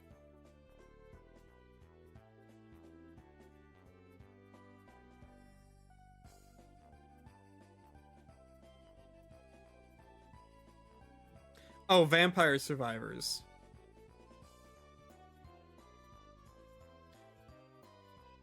Spoken like a true reactor. Vampire Survivors. Okay, the thing about Vampire Survivors is I have not played enough of it. Maybe if I played more of it, it would go up a tier. But I have not played enough of it. That's why it's in parentheses, may or may not have finished. Maybe if I played more of it, maybe if I played some of the DLCs like the Among Us DLC, it would move up a tier.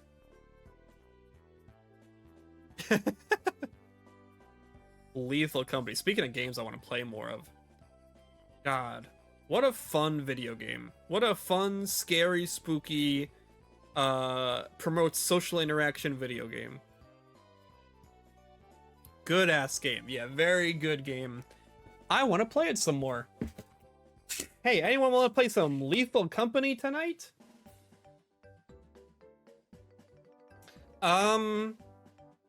I mean, you all know what this game is. I don't need to tell you about this game.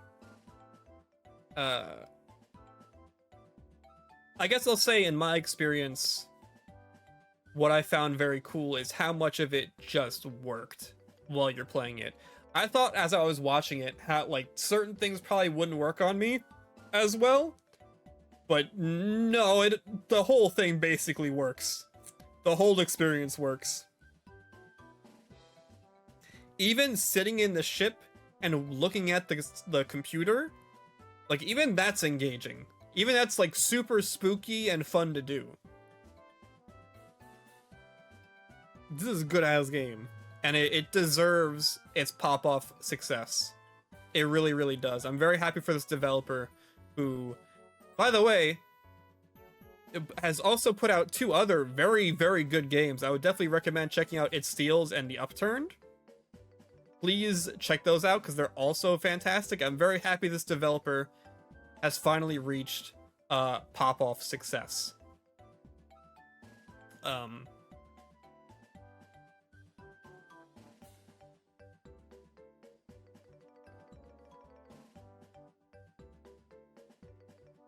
Yeah.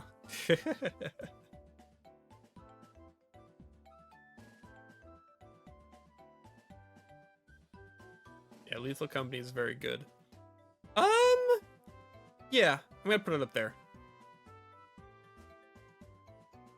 Me, no. I don't even know. It's bad, though. Okay, so if you don't remember this was the game I played once on stream as like a gimmick. I thought it'd be fun, but then similar to Iron Lung, I broke it. I broke the game. It was very easy to break too, but I broke the fuck out of it, and then it stopped being fun. So, not good. I refunded it. One of the few games this year I've refunded. Should I add a refunded tier? Maybe I should add that as a tier.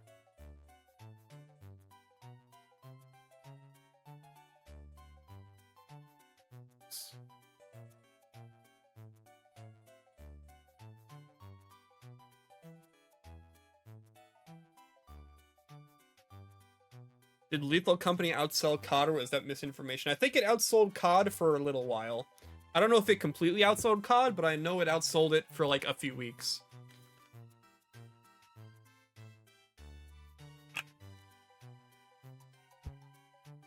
Probably not in like total numbers, but maybe like for a week or two it did.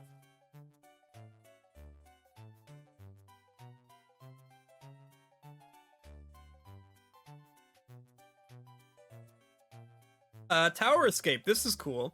This was like, it is a reverse tower defense game where you play as a snake. That you create a path with a snake. It actually works like snakes, so like you can't hit walls or anything or your own body.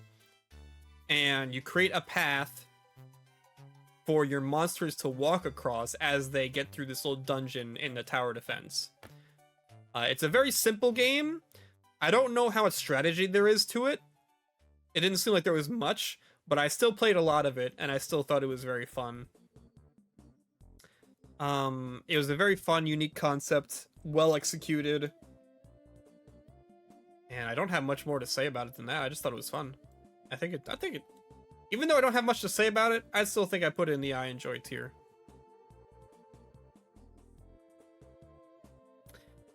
Civilization. I forget which one this was. It's the newest one. We played the newest Civilization. Hannah and I played a game of it. First time playing Civ in my life. I wanted to, again, I'm trying to branch out. I'm trying to try new things. So I tried Civilization for the first time this year. And I thought I lost. First off, I lost heavily. I had no idea what the fuck I was doing. My nation did not grow really at all. I didn't really understand like tech paths and everything.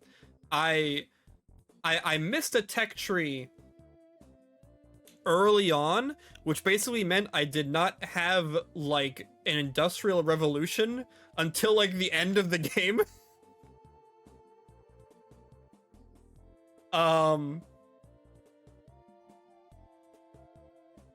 And even at that point, I was basically like, I was ruined. It was over for me. I was done. But I will say that it is a game I want to play again. It is something that I want to do another game. I want to actually like learn from my mistakes and try harder. This is something that I think this game is very interesting. I really enjoyed playing it, even though I spent most of my turns hitting the skip turn button because I had nothing I could do because I did not play well. But I thought it was very good. I recommend Soul. I really would recommend it. I think it's when you look at it, it looks intimidating, and it is, but it's not like confusing. And it is fun. It is fun. I think I'd put it in the enjoy tier. Oh, Pizza Tower. I mean, I'm not, you guys already know it's up here.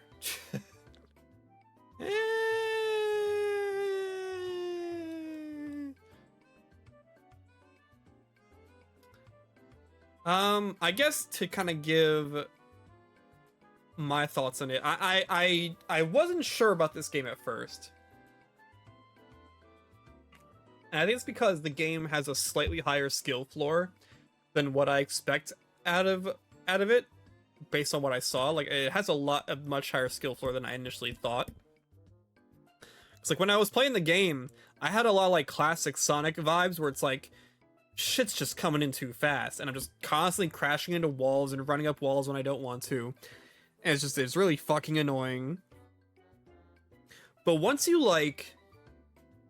get it though, and once you start going for like P ranks and stuff, ooh, dude, Pizza Tower's a good game.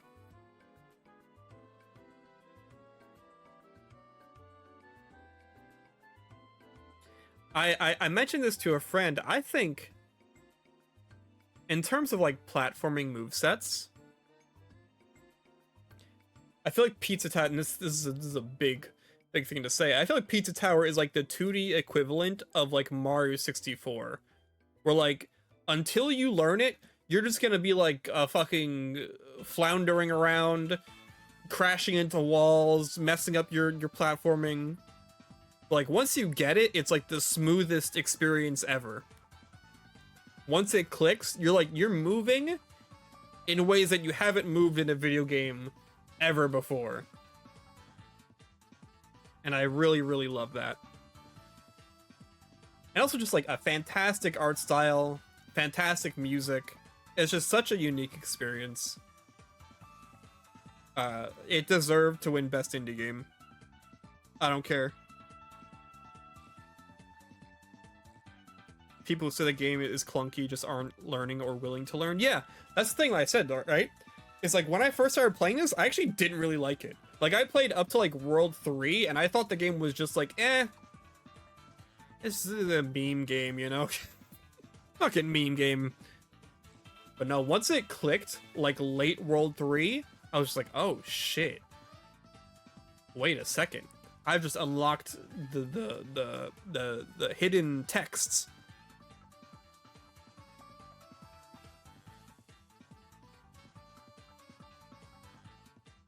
Yeah, Pizza Tower, fantastic game. You already know that.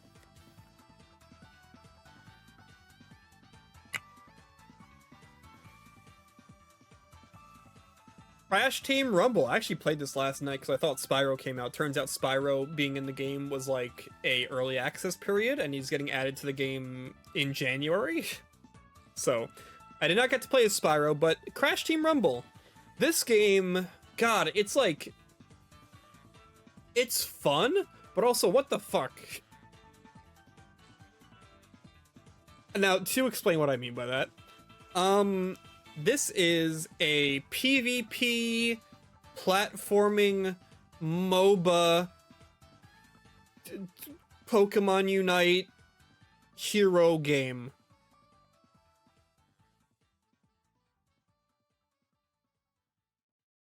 I read this was rumored for so long.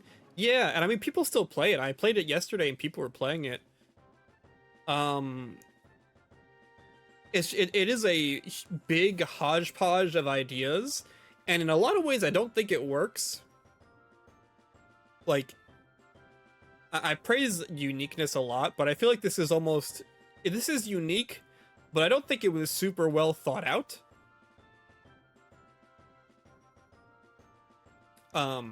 My biggest issue comes from the fact that, like, attacks have knockback, but only certain attacks have knockback.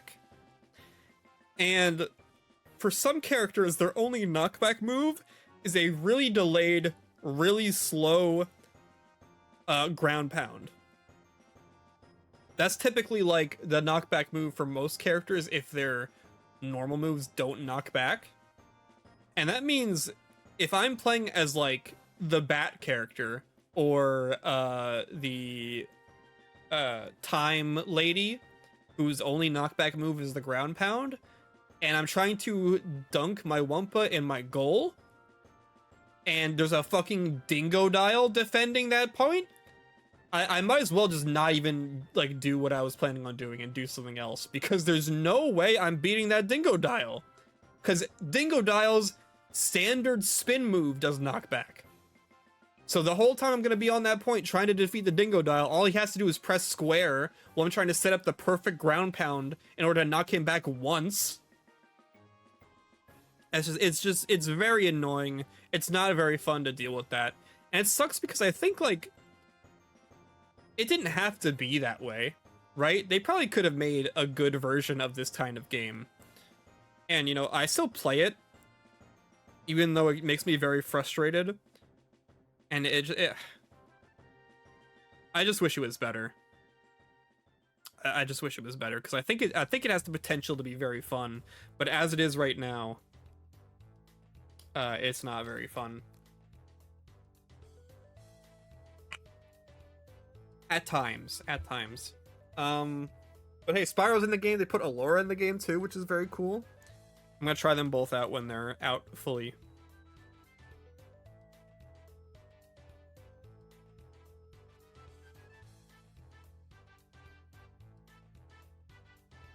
there isn't gonna be a new real Crash game. Yeah, I mean they put out like this season they put out like 2 new maps and they're adding the Spyro characters, which is cool.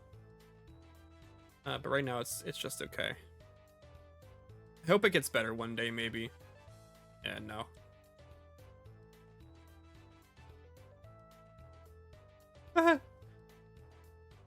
Tears of the Kingdom. Sorry, I'm getting a little tired. I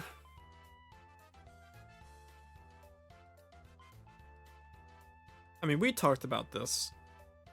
If you were here for when Cash joined stream and we were discussing everything we didn't like about this game, I want it to be very clear that even though I have a lot to criticize this game for and a lot that I enjoy Breath of the Wild more over this game,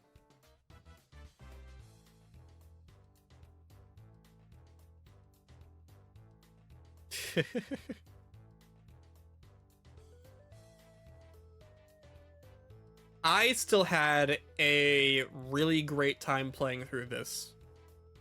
Not only on stream but off stream as well. I played a lot of it off stream, and like I did like 8 hours of it on stream just to play it more off stream the next day. You know, I was definitely into this game for like the week or two I played it. So I don't want this to, I don't want all my criticisms to come off as like I hated the game. In fact, I would say if Baldur's Gate 3 didn't come out this year, I think it would have been an easy GOTY.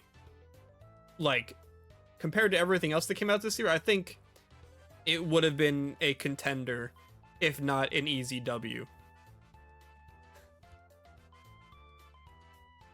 What do you mean? What else came out this year that is like on the level of these two? Or on the level of this besides Baldur's Gate 3? RE4 remake? No! No! That doesn't count.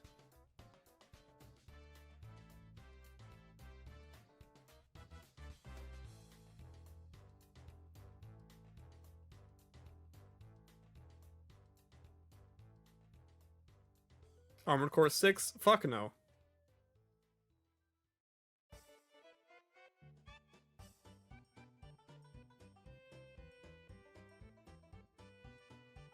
The map rehash did damage to that game for me. Honestly, for me, the map rehash was like not even a problem. I actually enjoyed the map rehash. I loved that shit. I loved being truly in sync with my character in that moment. I loved coming back to Hyrule, seeing all the areas I've seen before, but sometimes it would be slightly different. I really loved the rehash map. And it barely felt rehashed to me in a lot of areas. No one knew who we were? That's not true. Some people knew who we were.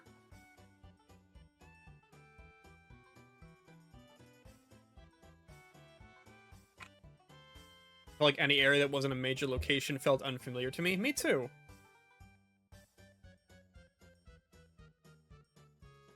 I do wish Hyrule was changed a little more. Dude, we got Lookout Landing. You know Lookout Landing.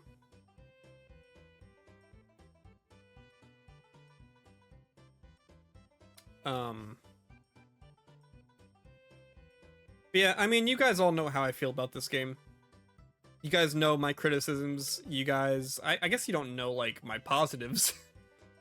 I do love the rehash map. I love the sky. I loved how vertical exploration was. I loved how quickly you could get super high up. And also how quickly you could fall back down. And how fun skydiving was in this. Like, falling in Breath of the Wild was either like you either fell very slowly with the paraglider, or you kind of very stiffly drifted down with just like the standard falling. But like with this game, they added like skydiving and like sprinting down skydiving, and that was really great. That made like falling actually fun.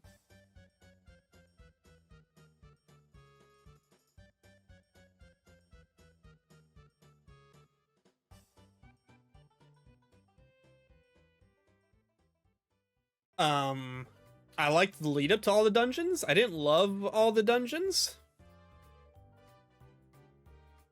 but I loved the lead up to all the dungeons. I loved seeing all the characters again. I loved seeing how it progressed since Breath of the Wild. Fucking Yunobo had a fucking beard, or like not a beard, but a little bit of hair, a little bit extra hair. I think it helped. Tulin didn't look like a fucked up gray anymore.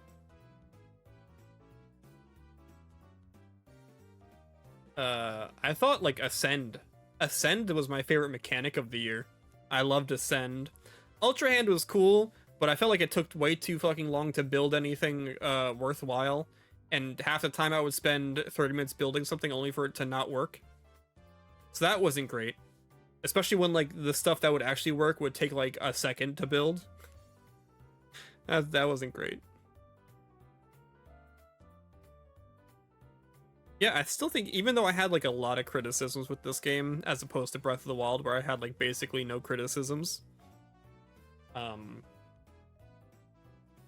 still think it's probably up here. I still think it is.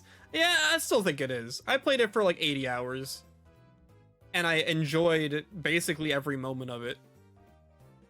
I can't sit here and be like, it was alright. Like, no, it was very, very good.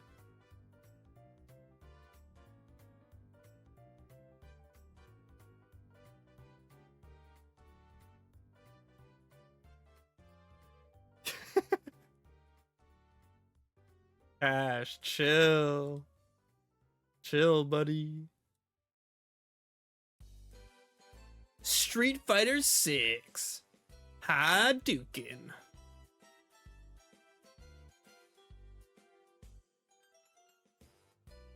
Cool game. Cool Street Fighter. I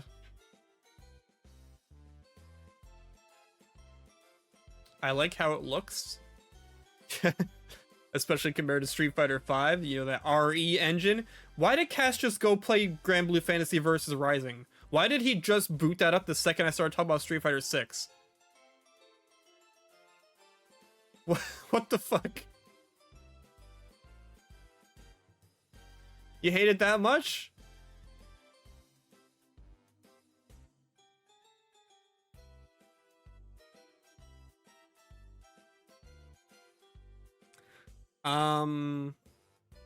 World Tour was alright.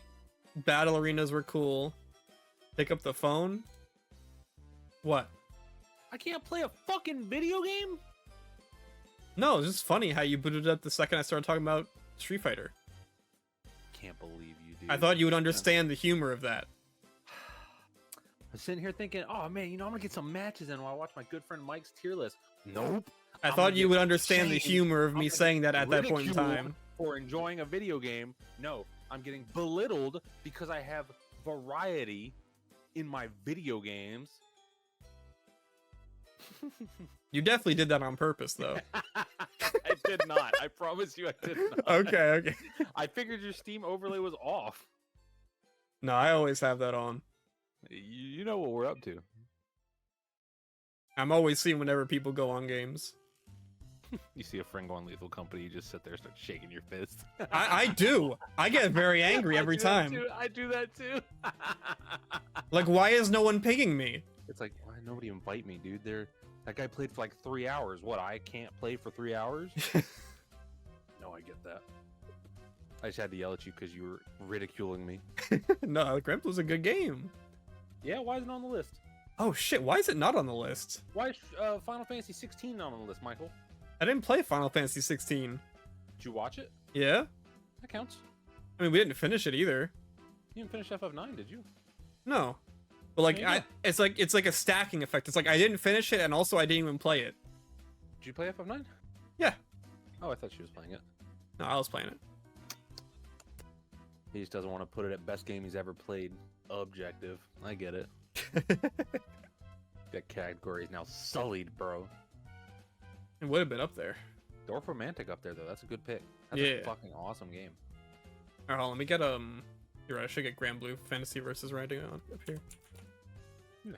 Even if it's on like a, I've just been playing it, you know. Yeah. That game's great. I'm watching videos on it. You know, I got tech. I'm gonna hit master. I don't think I actually will, but I might. That'd be nice. Grand Blue Fantasy versus Rising. Why they got blue hair in this one? Did they like power up? Are they like Super Saiyan gods?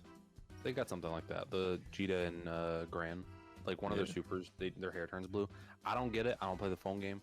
I play Sora's. He punches. You know what I mean? Yeah. You get it. All right, I'm watching trailers and play games. Bye. Yeah, bye-bye.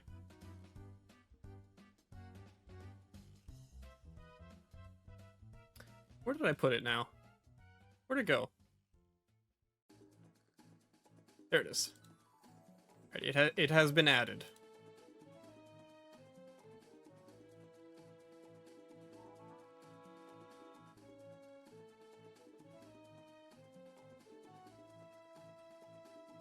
Alright, so yeah, Street Fighter 6. I mean, I have not played it since it came out. Like, I played the first day, and then I have not played it since. And at this point, I mean, I'll probably play it again once people are playing it more when Akuma comes out or something, or when they do the Spy Family crossover. But I mean, I thought it was fun. I like modern controls. I like the music. I don't really have much to say about it, but it's very cool. Fuck Drive Rush. I don't know. Is it weird? Like, I use Drive Rush a lot, and I really hate it. It's like, it feels like an easy move to throw out. And like, obviously, once you reach high level, you don't use it as much. But it's just weird. It's like, I feel like when I'm playing this game, as opposed to like Grand Blue, which also has very easy controls, I'm like not thinking as much in Street Fighter. Oh, it's weird. I will say though, I do like the pace of Street Fighter a lot. I like that it's not fucking in the corner getting hit by a million combos. I like that. I like that. Yeah, the combos are quite short for the most part. And the pace is a lot slower. Drive Rush or Impact? I don't know.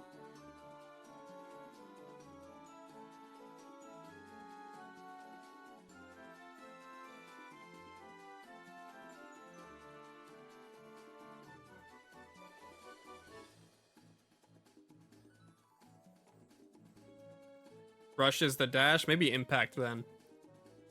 I remember when the game was popping off and you were like, how dare my friends keep playing after the first week? Yeah.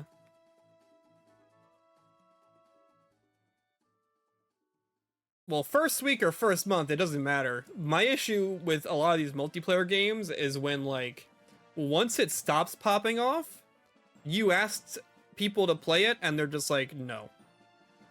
Like, it never again. Like, once it stops popping off, it never comes back.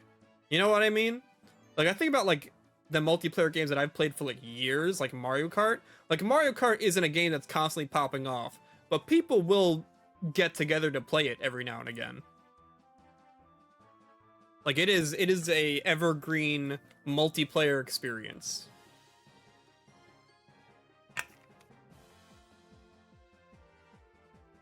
Whereas, like, I don't know if I will ever play Street Fighter 6 with a large group like that first day ever again.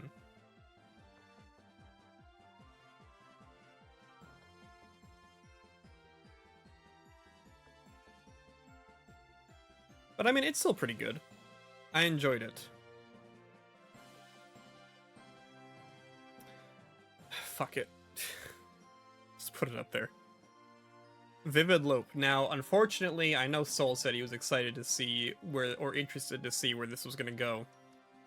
But I'm gonna have to admit something. As much as I shilled this game, I have not actually played a lot of it. I forget what happened at the time of its release, but I just got so distracted by so many different things that I have not put as much time into it as I would have liked. Maybe next year I'll have a much more solid opinion on it and I'll bring it back. But it is definitely good. I still really like it. I love the music. I love the visuals. I love the arcadey gameplay. I'm very excited and interested to play more of it.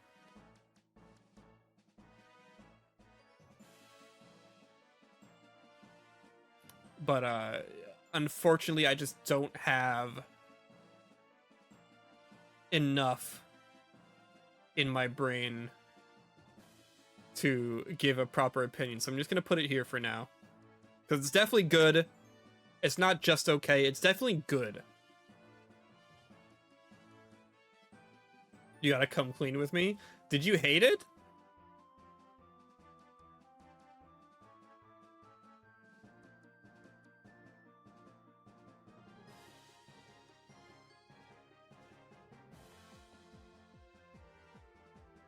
Oh no. Did he hate it?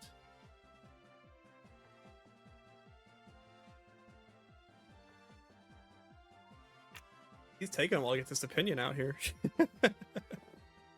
It's taking him a while. You kind of came out disappointed? Damn! I mean, you finished it, though.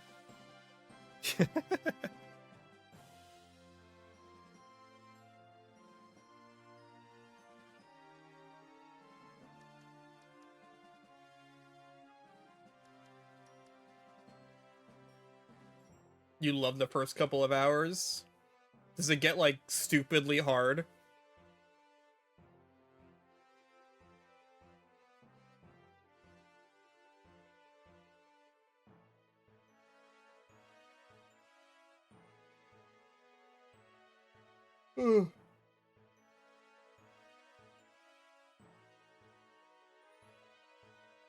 You've never been more pissed off at a game before? Damn. Sounds like you just gotta get good. Am I right, everybody?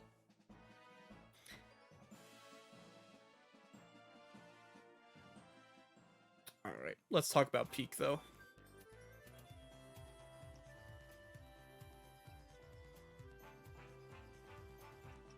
Spark the Electric Jester 3.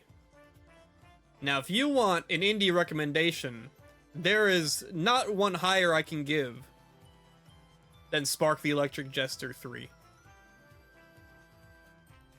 In a time where Sonic just can't seem to figure it out, Spark the Electric Jester 3 comes in like that Mercy gif from the original Overwatch trailer. And says, "Come with me, and I will show you the reality that we could have had if Sonic Team gave even the slightest shit and were good at their jobs." Nearly developed by a single person. Nearly. There were some people that helped out. But more or less a solo dev project. And completely demolishes, I want to say, basically everything Sonic Team has ever put out in 3D. This is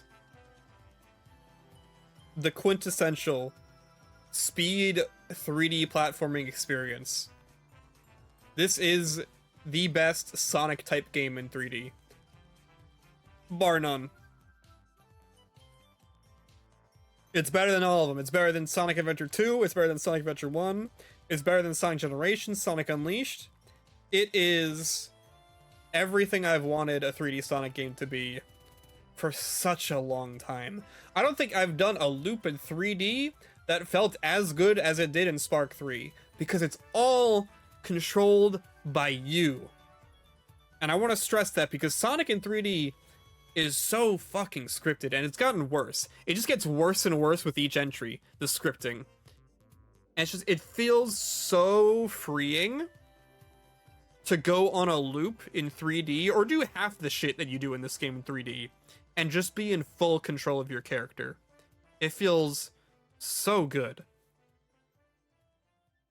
And just the level design, oh my god, every level is super fucking creative and unique. They have so many unique gimmicks in them. Again, going from like fucking Sonic, where it's just like rails and springs and that's it. There's so many cool things in this game. It's fucking cars you could drive. There's a helicopter level. There's a level where you have to like solve like a Mario World style puzzle, where like you have to find the right lane to go down. There's fucking superliminal shit. It's awesome. Spark the Electric Duster 3 is awesome. And also, might I add, good combat. It's very simple combat. It's just kind of like a heavy, light rotation type combat. But I'd say it's better than Sonic Frontiers combat by like a lot.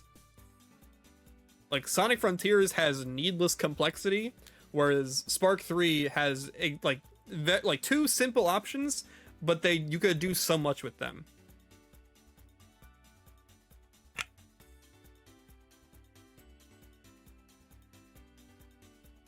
If he didn't look like a Club Penguin Puffle on a body, his gospel would reach millions. Yeah. The Spark character design isn't great, that's for sure. But damn, that gameplay. Ooh, that gameplay. And the music, ugh. And just the level design, dude. Again, the fact that, okay, I need to stress this too. The fact that they're like basically fully explorable cities. Like imagine if you were playing a Rooftop Run in Unleashed and you just walked off the track and you could just fully explore the city and there were like actual like secrets to find. That's what the levels in Spark 3 are like. It's fucking crazy. He modeled whole ass cities that you can explore in every level that like you don't need to touch at all. It's fucking crazy. God, what a good game. It makes me really sad that like people that play Sonic games just have like not even touched it. And I recommend it to them. There are so many Sonic people in Japan time, so many Sonic fans. I keep saying, please play Spark 3. And then they don't play Spark 3. I'm like, what's going on? Why don't you? You don't know what you're missing. You really don't know what you're missing, dude. It is so good. God, what a good game. This was like early in the year too. I played this so early in the year along with A Short Hike, and it's just like, damn, indie games really do be hitting different.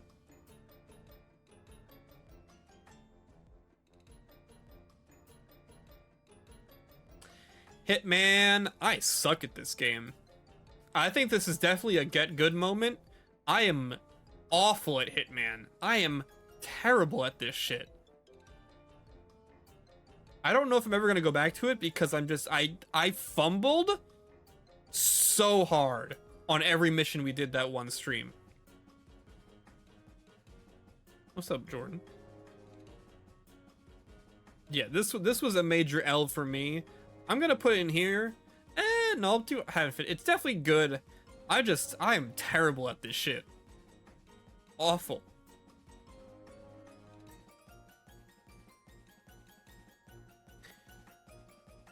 Pikmin 4.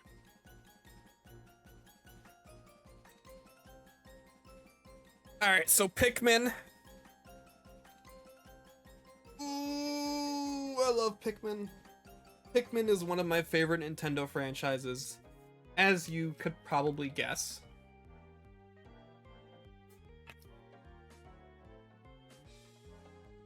And I've been waiting for Pikmin 4 for so long.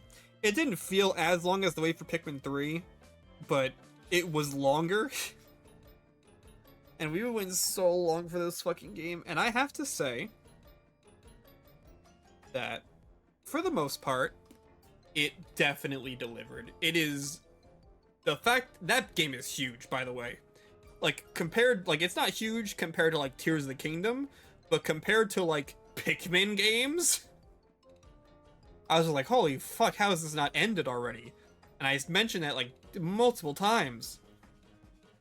They went crazy. They packed this game with absolutely everything they could. And in some ways you can see how they packed it, because a lot of it is stuff from previous games. Like, it's a lot of like, oh, it's that boss from Pikmin 2. Oh, it's that level from Pikmin 2. Oh, it's that boss from Pikmin 1. And, you know, I remember when Coney called it, like, Pikmin All-Stars, and it is kind of that, where it's just kind of like all the best hits from all the Pikmin games put into one game.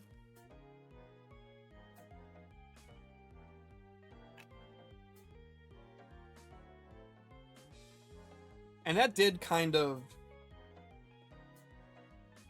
I think it took away a little bit from my experience. Here's the thing. Here's what I want to say about this. Here's my opinion on this. I feel like the charm point of Pikmin 2 is how fucking ruthless it was.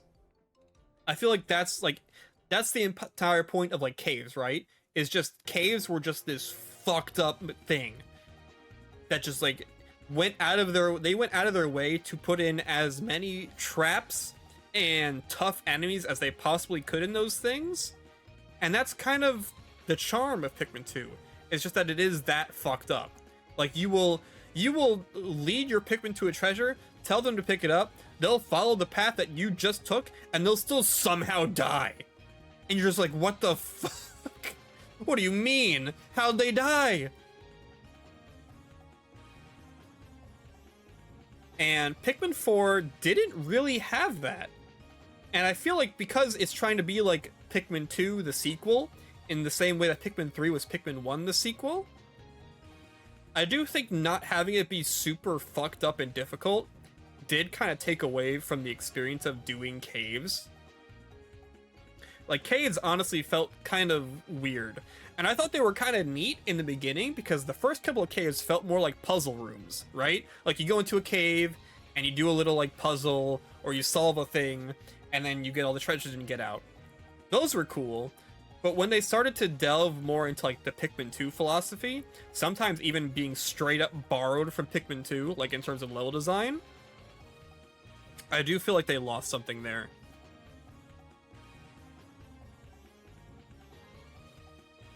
And yeah, Crag, that too. This is definitely the Pikmin game that is like, alright, we gotta make Pikmin popular now. We're 4 entries deep, and we're barely scratching 2 million. We need to make Pikmin popular now. And you can see that all throughout the game, especially with the controls. And you know how I always harp on about auto-lock and games wrangling control away from me in favor of accessibility, which, you know, all of stuff like that should be able to be turned off. And as frustrated as I got, and I got very frustrated at many points during my playthrough because of the auto-lock, it's crazy how fun the game still managed to be. Like, even when that game is not hard, like, by any stretch. And yet, I still thoroughly enjoyed myself the whole time. For the whole playthrough. I fucking loved Pikmin 4. And Ochi. Ochi is, like, the best and worst part of this game. Because, like, he absolutely destroys any semblance of balance Pikmin has. And yet, he's just so fun. He's just... I would not want this game without him. He just, like... He breaks the game, but he also holds the game together. He is chaos incarnate. And that's why we love him so much. That's why we love Ochi. And, you know, there's a couple other things I don't really love. I don't love the 3 Pikmin limit. I think that really ruins, like, creativity. Like, it sucks that, like, you can't bring supplementary Pikmin, you know? Like, because there's a lot of Pikmin in this game that are kind of, like... They have secondary uses that you would want to use in certain areas, but you can't, because you can only have the Pikmin that you need. It would have been nice to, like, bring, like, 10 rock Pikmin along to handle, like, burst damage on enemies that need to be bursted.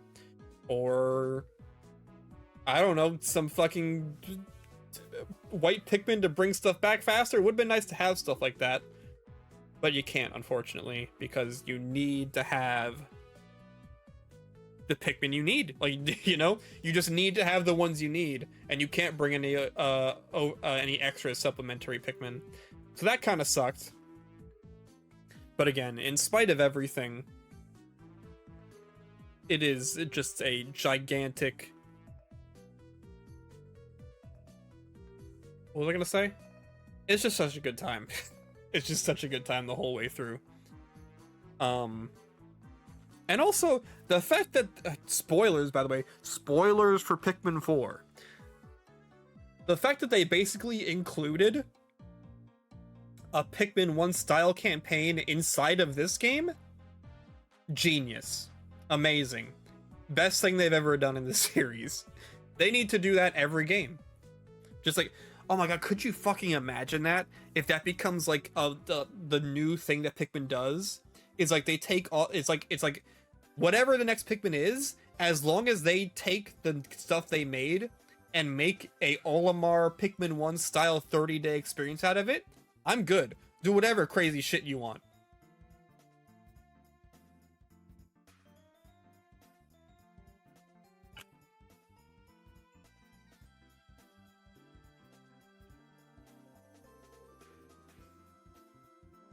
One of my minor gripes is that it being a flat-out reboot. Yeah, that also really sucks. I was really excited at the end of Pikmin 3 that, like, it seemed like they were really going somewhere at the end of Pikmin 3. And to see them be like, nope, actually, we're not. Go back, restart the clock. That kind of sucked. That really did kind of suck. I don't think I care for that particularly. But in spite of it all, it's still top tier. It really is. I'll be quick with this one. Metroid Prime, goated game, you know, all-time great, classic. I've got the remake, or the remaster. It is fantastic. I played a little bit of it. Everything I played on stream, so I haven't played it off stream at all. Which means I haven't finished it. But it is definitely fantastic. I understand why people love it and why people put it on such a high pedestal. I will finish it one day. I will. I want to. I just haven't had the chance. But it's definitely good. Oh, yes.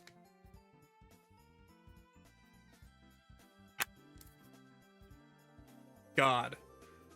Thank you for this game. Not you, God. You didn't do this. But the developer did this. Thank you to the developer of this game. One of the second half of that brother duo that made the Iron Lung. Thank you for doing this. I've been waiting. This is like, I mentioned this before, and I hate to keep bringing up this game. I don't like bringing up this game, but like this, My Friendly Neighborhood is everything I want a Security Breach to be, and more. It is just like, from start to finish, just such a fucking delight.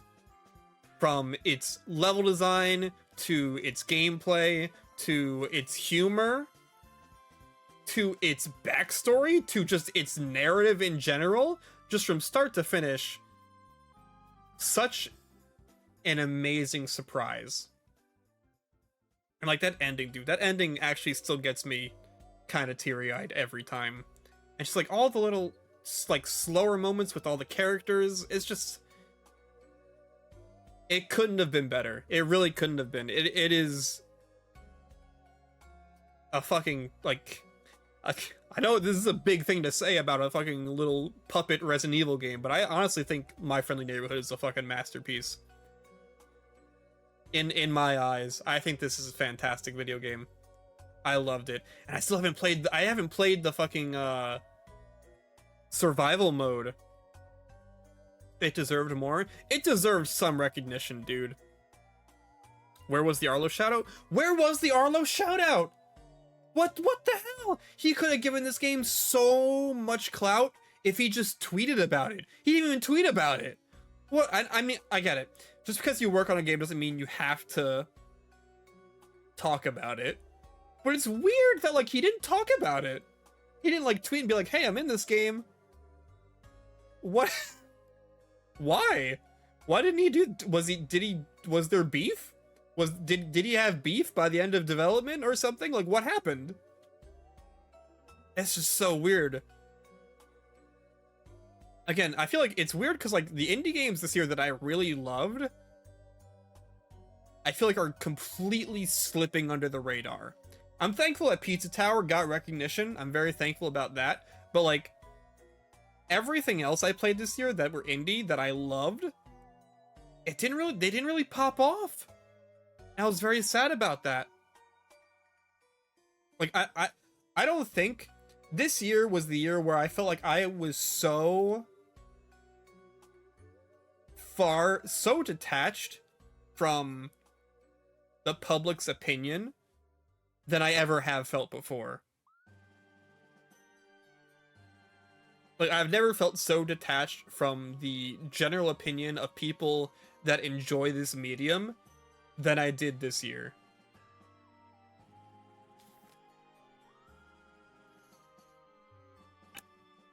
Also, I have no more water. I'll be right back. I am thirsty. I'm talking so much. I'll be right back.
Okay.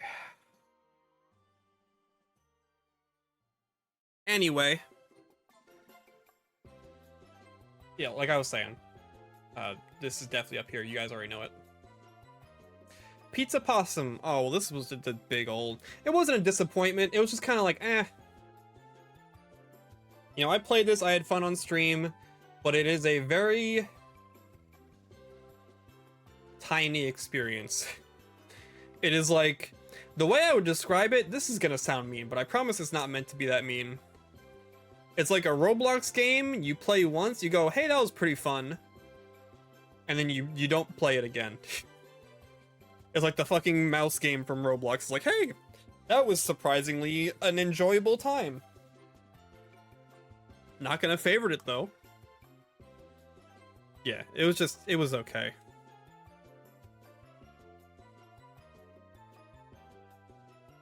Pseudo Regalia. Oh. Wah. I was super shilling this game. I'm shilling this game all the fucking time, Pseudo Regalia, because out of all the indie games that I played this year that people didn't love, I feel like Pseudo Regalia is the one that I could sell the best, maybe? It's just like, hey, it's like a really good 3D platformer. Go play it. You love 3D platformers, right? And if there's a 3D platformer this year, like, Spark 3 was fantastic. I think Spark 3 is generally a better game, but Sybil might have been my favorite character to control this year. Like, I remember, you remember the stream, right? Every time I got a new move, I was just like, yes, we're so fucking back, yes. Every single new move I got, it was like it unlocked this limit in my brain. You know what I mean? It's like every move I got somehow unlocked more limitless potential than the limitless potential I unlocked last time. And just like by the end, when you have every single move and you're fucking wall running and wall kicking and backflipping and diving and sliding and everything, it is so fun. And I love how small of an experience it is. I know I just mentioned that Pizza Possum was small, but also didn't really offer a whole lot. This offers a lot in such a small chunk of game. Like, so many different moods and tones with all the different like chunks of the level, how they all have different music and vibes and everything. You have like the big open outside area, and you have like the underground caverns with all these bottomless pits and everything. It is fantastic. I am so excited for this dude's next game. He's making that roguelike platformer. I am so excited for all of it. It's a jam. Landfall Archives, don't got much to say about this. It's literally a collection of unfinished games, which is cool conceptually. It is very cool conceptually, but it also means you're playing a bunch of unfinished games, which are not good. I'd say the best ones were like the robot ones, where like it definitely seems like something they were trying to do a lot of was like make a game with randomly generated robotic enemies, which I think is very cool, and I really hope they build off that concept and make an actual game out of it, because I actually did like, those were my favorite unfinished games from that collection, and I would really love to see them make something out of that idea, because I really like that idea. I really think the stuff they did with that idea were very cool. Yeah, other than that, like half the games, like I didn't even understand what I was supposed to do. I really wish there was like a description of them all that like told you kind of what you should be doing. But yeah, it's a bunch of unfinished games. It's a very cool thing to do, but it doesn't mean it's good. Bad? I guess bad Soul. I don't know, it feels bad to call it bad because they're literally unfinished. And like they're marketed as being unfinished and it's free. So like, I'll put it here.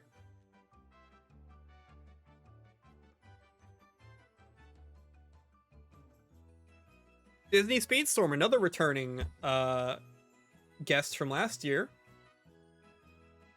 Or 2 years ago, was it? I forget. But it was a couple it was a couple of tier lists ago.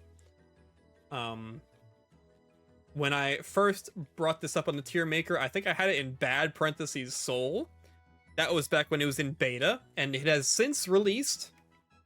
And I don't know what they did to it, but I enjoy it a lot more now. I think something about the game just like clicked with me. And I feel bad about putting it up here because it has really awful microtransactions or like really awful progression. But it's just such a fun game, dude. It's got really fun tracks, great music, kind of whatever visuals. Which is like, I really like the way it feels like a battle racer, you know? I feel like a lot of kart racers, they emphasize the driving more than the items, whereas this game is like a full-on battle racer. Like the items are so important, and I really like that. Some of that music still feels unreal. Yeah, Disney Speedstorm is a good time. Short Hike. I mean, again, just going back, this is a lot of what I said last time. It's the same thing I mentioned with Hohokam, where it's just like, just drop me into an environment and let me figure it all out, please. Like, I need more games like that, where it's just like a big open environment and I can explore freely and just enjoy the day. It's just like games like this are great because it's just like going outside, you know? It's just like going out. It's like going outside, but in a video game. You don't. There's no goal. You get to make up your own goal. You just get to do stuff, and it's great. And I loved it. It was very sweet. It was very touching near the end. You're just trying to find reception so you can call your mom. That was very sweet, and it was very pretty too. Surprisingly pretty. And you know, we've seen a lot of games try and rip this game's style and gameplay, but I still think none of them do it quite as good as A Short Hike. Fantastic game. Armored Core 6. I'm going to try and speed it up here, because I am getting a little tired, to be honest. Making the Glamrock Freddy mech was funny. I really love the pre-mission prepping. Not like making the mech, but like the pre-mission, like, all right, and this is Walter. You gotta do this. I liked those. I thought the voice acting was all really great. The presentation of those segments was really great. Mission design, at least early on, I didn't finish this, and mission design, at least early on, I did not care for. I didn't think it was that interesting, to be honest. And I also don't like building my mech. Cause like when I'm building the mech, I don't really understand what exactly is changing half the time. And even when I go into the like testing lab, I also still don't know what's really changing. But it always doesn't feel right. It doesn't feel like perfect in the way I want it to feel. And that's definitely frustrating for me. I really wish like I could just send my neurons into the game and be like, build a mech that controls exactly like how I would like it to control, and then it would just make it for me.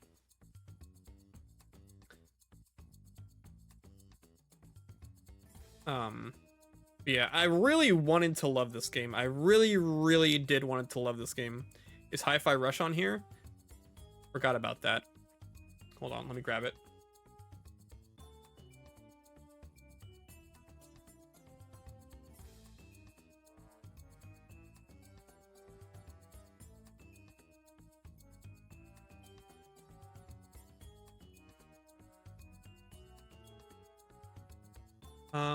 What else is on the Xbox app that I played that I forgot to put on here?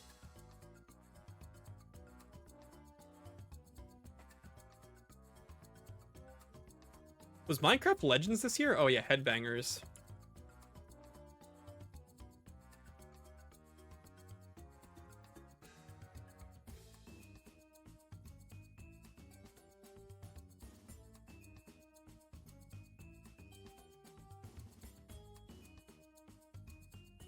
Headbangers. Where's Headbangers?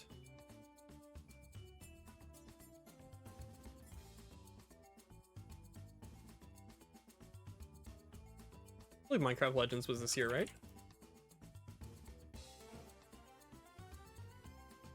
Yeah.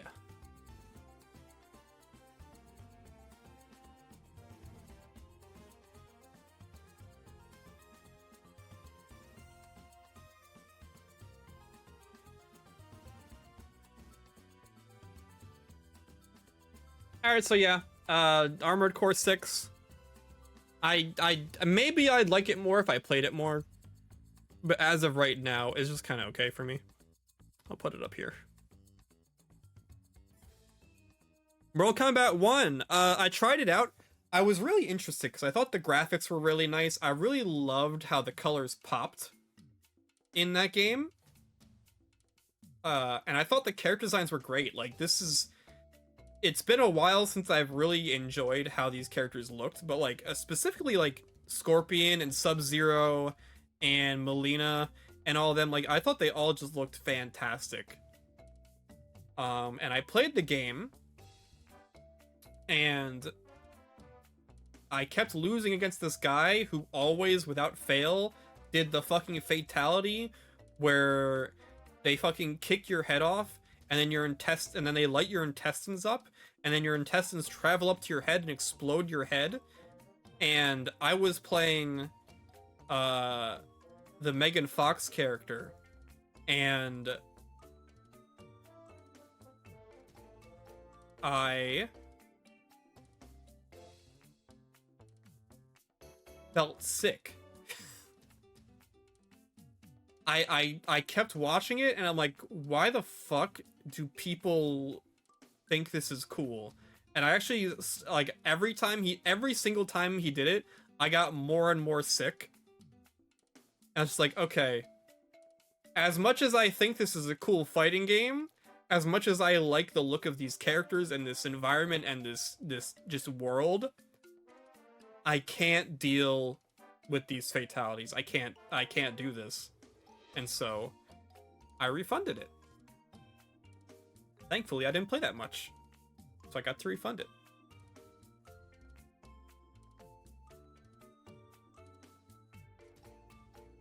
Sometimes I feel like the only person that likes this game. I mean, I probably would have liked it if it wasn't just so gross. I feel like maybe I would have liked it.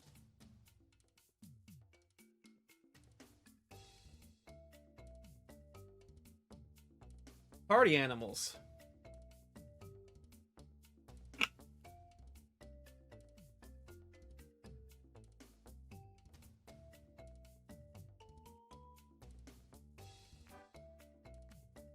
So this was a bit of a bummer. I thought this was going to become part of my multiplayer rotation. I really did, because like it was a game that I could boot up with matchmaking and stuff. But my thing is, unlike something like Fall Guys or Overwatch or Smash Brothers, where like I can reasonably have a good time playing it by myself, I can't really have a good time with party animals by myself. Playing party animals by myself is like playing fucking Mario Party by myself. It can be, well actually, Mario Party is probably more fun by yourself than this game. This is like playing Jackbox by yourself, you know? Like, imagine playing Jackbox with people that you don't know. Like, you just matchmake into a Jackbox thing. That's kind of what Party Animals, like, matchmaking feels like.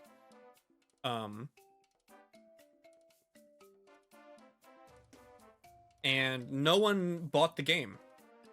So, like, I played with Tito, and I played with Sansan, and I don't think Sansan plays anymore. And I don't know if Tito plays anymore, so I have no one playing it, so I don't want to play it with random people, and so I don't play it, you know?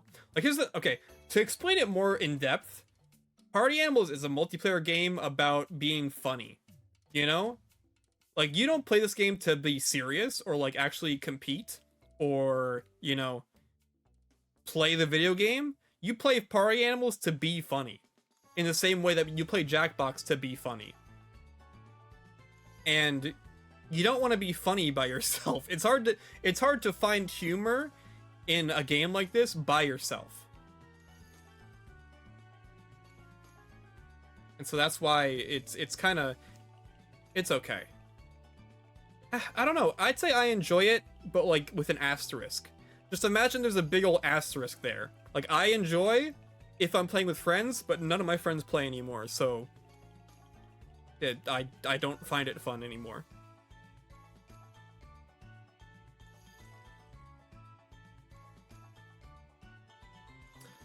Sonic Superstars. You're gonna hate me for this. I thought this game was pretty good.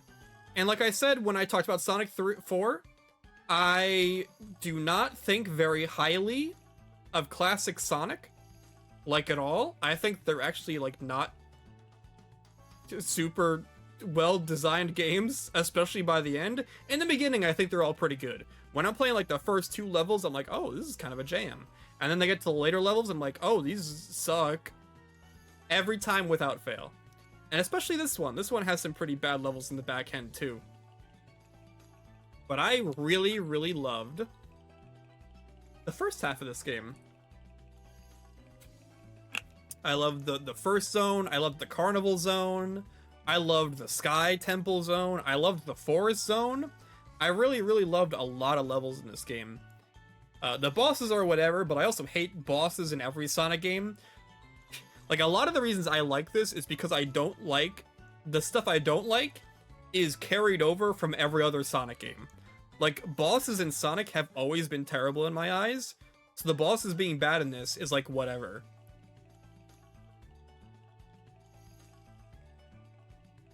And it just lets me enjoy the parts that I like more, which happens to be a lot of the levels. I like the fact that you aren't locked into a character. I like that, like, I can swap out to Knuckles on one level and then swap to Amy and swap to Tails and swap to Sonic. I really, really like that.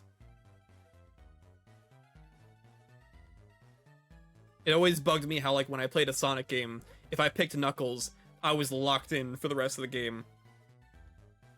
So I appreciate that this game gives you options.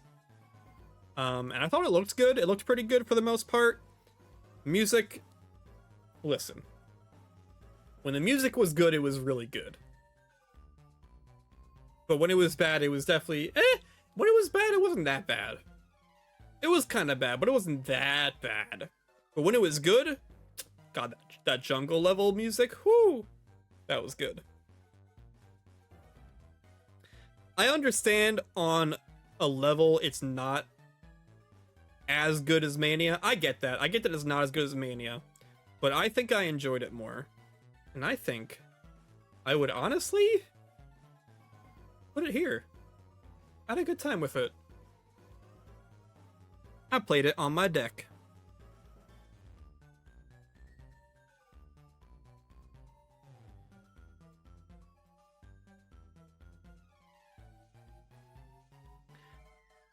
Super Mario RPG. It is the only one just for me. This was a surprise. Not in the sense that, like, I'm surprised it's good. I was just surprised by what I played. Again, I mentioned this when I finished the game. I was expecting a grand adventure, a emotional experience unlike any I've experienced in a Mario RPG before. And it wasn't really that at all. It was just kind of a goofy little 10-hour game. It was a little goof fest.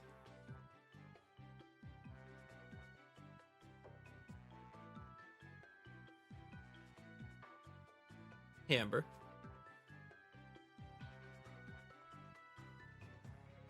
Playing this next to Paper Mario 64 did not do this any favors for me. Yeah, it's not really like Paper Mario at all. It's very, very unique. It's just kind of like, it is what I imagine a Mario RPG would have been like before those new RPGs came out, you know? Like, it is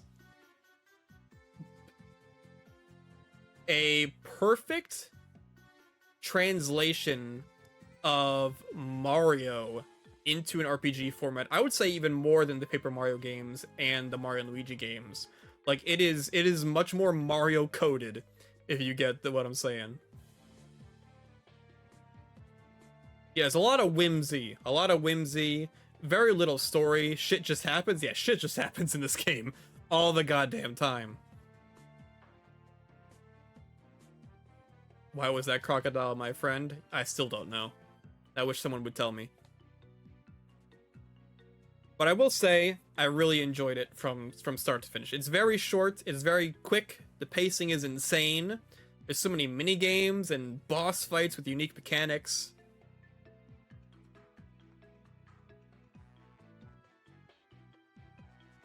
Like, everything I just said wasn't criticism, I was just, like, surprised by it. I love Geno and I love Mallow. Everyone that said Geno sucks now because of the remake, what the fuck are you talking about? Geno's awesome. Dudes just don't like stoic characters anymore. I don't know why. People see a guy make a goofy face and be like, oh my god, I love him.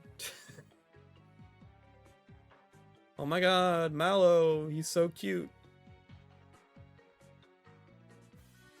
No, but I like both of them, and I thought the game was really, really awesome. Again, the remake, it is the perfect remake that game could have gotten. Like, the best possible execution of that remake.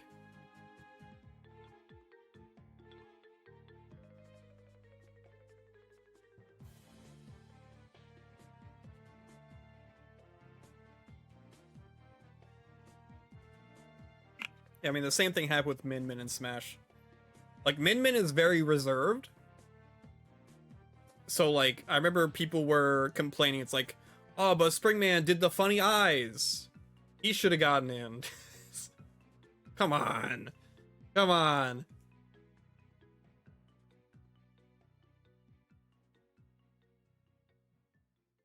Anyway, yeah. Super Mario RPG? Yeah, I put it up here.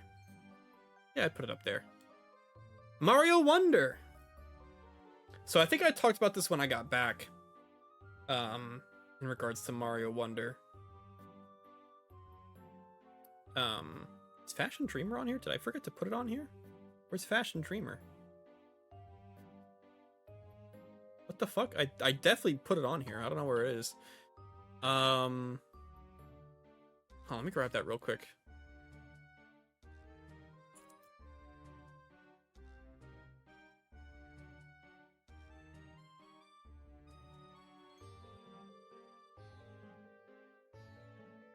It's literally in the list. Why wasn't it on the image? Did I not save it? Weird.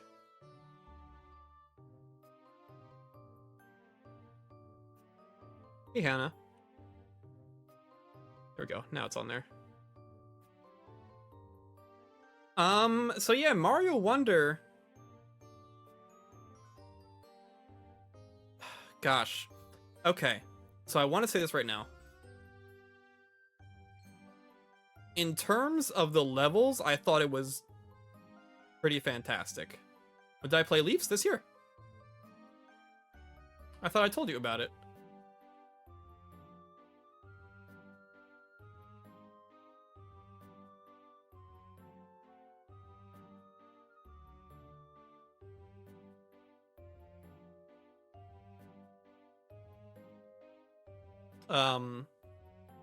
Yeah, I think what the best thing about Mario Wonder is that every level feels unique, which I feel like hasn't happened in a 2D Mario maybe ever.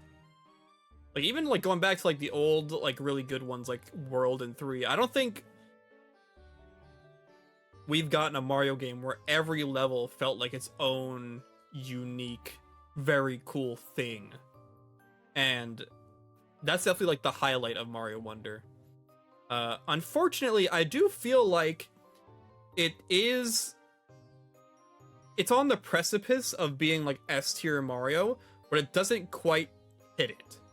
And I think the big reason is because outside of the levels and like the wonder effects, there's very little surprise in the game. Like, when you're playing it, it's just a standard Mario game with some really fun levels. And that's kind of all it ever is. And not to spoil Soul now that he's playing it, but like, there's never a point in this game that made me feel the same way that, like, say, unlocking the basement in Mario 64, or the Bowser Jr. reveal in Sunshine, or fucking every moment of Galaxy, or getting to the Lost Kingdom in Odyssey, or getting to New Donk City and seeing it overrun in dark with Stormy, or getting the dragon in Odyssey, or the ending of Odyssey. Yeah, there's like nothing in Wonder that's like that.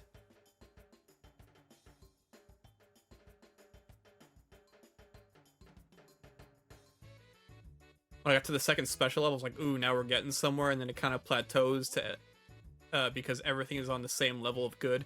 Yeah, I guess that's another thing where it's just like it is a very like even experience the whole way through. 2D Mario games basically never have that though, and that's why they're not as good as 3D Mario games.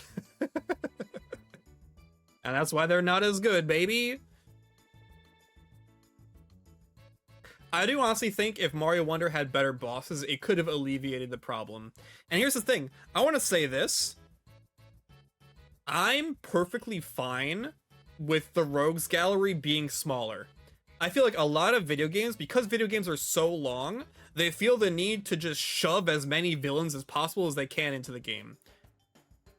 And it really makes me appreciate games that only have like a couple of enemies, like Portal, you know? Portal, you only got the one bad guy.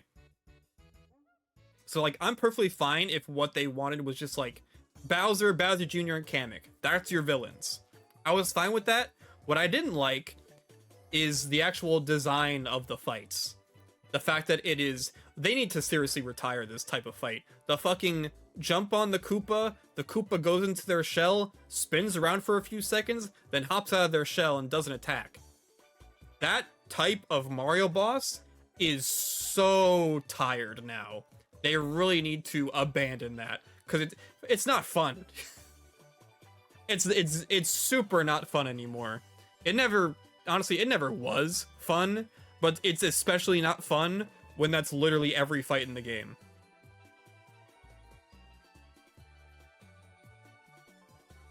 And the gimmicks didn't get gimmicky enough to alleviate how unfun it was.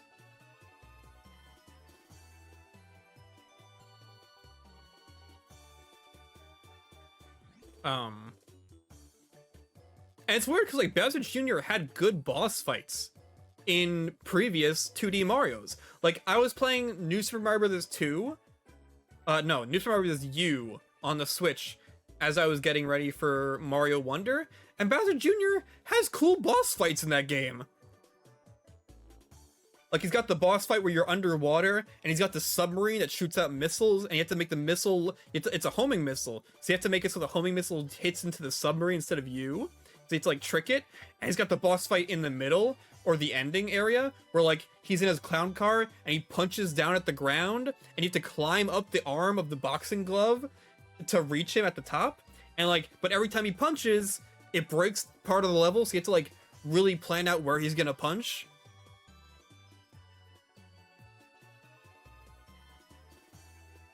You know, stuff like that was great. I don't know why the Bowser Jr. boss fights in this game were so bad.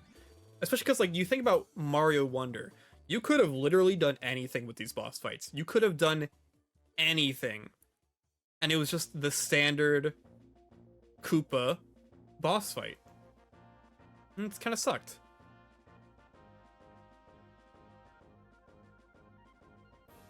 Yeah. Other than that, though, it had some pretty fun levels. I'll give it that. It had some pretty fun levels. I was definitely obsessed with it when it came out. Hannah can attest. Basically, any moment I had, any chance I got, I was playing it. For like 3 days.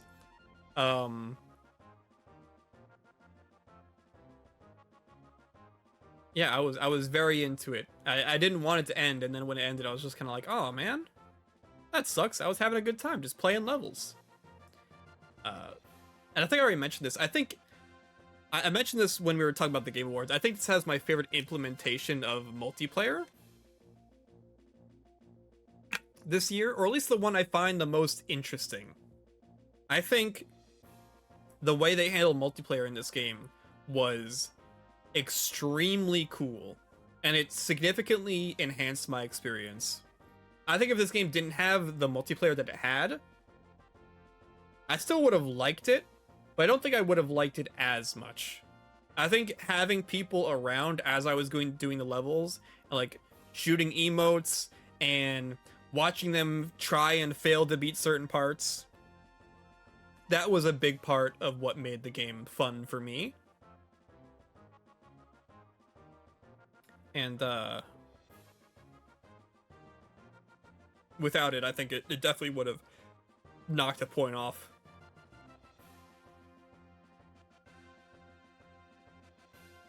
This and Spider-Man 2 was a goated duo play session, though. I bet it would have been. I bet that would have been crazy. Yeah, I liked Mario Wonder, and even though I just like went on a whole thing at rant about it, I still think it is one of the best games I played this year. I don't know if it quite deserved the GOTY nomination at the Game Awards. Like, I think there maybe could have dropped we could have gotten the token indie. We didn't get a token indie this year, which kind of sucked. I think an indie could have maybe taken Mario Wonder's spot, but I get it. I get it's Mario. Mario privilege. Five Nights at Freddy's Ruin. I mean, you all were there. I don't even have much, like, I don't have harsh critique for this game. It's just kind of fucking boring. It's just, nothing happened. Nothing happened, and when I say nothing happened, I mean nothing happened narratively and nothing happened mechanically. This is like the most nothing video game I've ever played, or at least this year. I played it again after Help 1 and 2, because Help 1 and 2 got me so jazzed that I wanted to play something Five Nights at Freddy's related, so I tried Ruin again to see if maybe I was wrong, and I was not wrong. This game is just... I would refund it if I could, but I can't, because it's a DLC for a game I already own. I guess the worst thing I could say about this is that Ruin made me consider that maybe Security Breach wasn't that bad. Which is saying something, because I'm always complaining about Security Breach. Yeah, Ruin is just, it's nothing. The only good thing about it is the Mimic. And the Mimic, well, I shouldn't say that. The only good thing about Ruin is the Mimic memes. Because the Mimic wasn't really that cool in Ruin. It's just a fucking chase sequence. So yeah. Bad. No soul.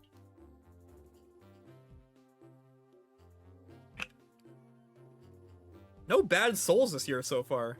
Kind of sad about that. Bomb Rush Cyberpunk. Fun movement. Great visuals. Fantastic soundtrack. Needed to be a little bit harder. For sure, both mechanically and objective-wise. Also, I would have liked more variance in the objectives. But overall, probably not one of the best games I played this year, but I did thoroughly enjoy it. It definitely is up here. Security Breach's flip-flopping potential versus Ruin's unbearable mediocrity. That's a good way to put it. That's definitely a good way to put it. Because, like, I was coping super hard with Security Breach. I was desperate to enjoy that game. So I kept replaying it. And, like, there were moments where I was like, hey, this ain't too bad. And then I get to fucking Mazer size, I'm like, oh yeah, right. And then I listen to the dialogue, I'm like, oh, right, yeah. Okay. I was right. But then there's other moments where it's like, oh, Slime Rock Freddy is so cool. Whereas, like, Ruin, other than the fact, if Help 1 and 2 did not come out and get me so jazzed about the series again, I would not have replayed that, ever. I have no interest in Ruin, like, at all.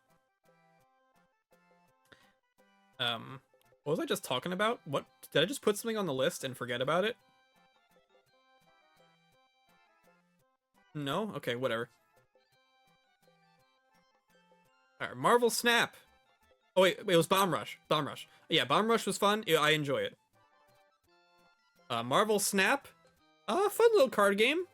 I played it for a few days.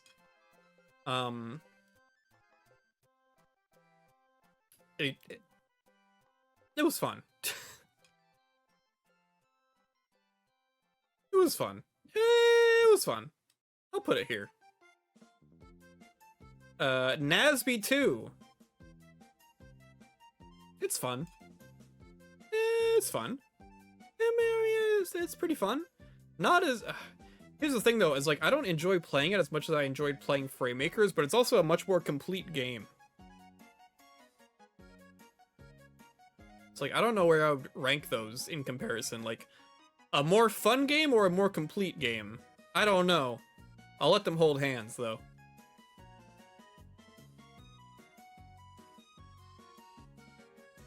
Spider-Man 2. As you know, I am currently playing this. So I can't put in the top 3 tiers. It's gotta be tier 4 or below. I am having a good time with it. Yeah, I'm having a good time with it.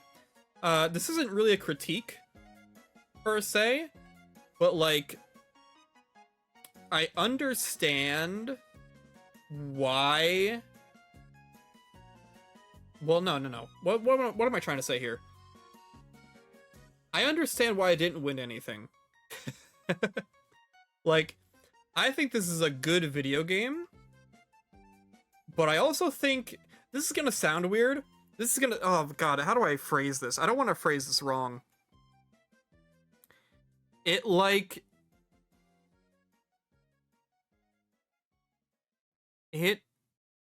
plays itself?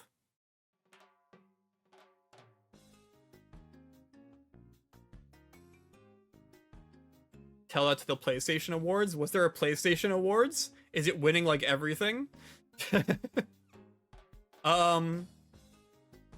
When I play Spider-Man 2, I'm definitely engaged, but I also feel like I'm not playing it. Is that weird? Like, I'm playing it and, like, I'm definitely doing stuff, but I feel like the game is always desperately, it's not taking control away from me, but it's making sure I do not fuck up, you know? And that's weird. It's weird to say that about a game where I've definitely died a few times. But I feel like the game is, like, always correcting what I'm doing. You're on autopilot? Maybe.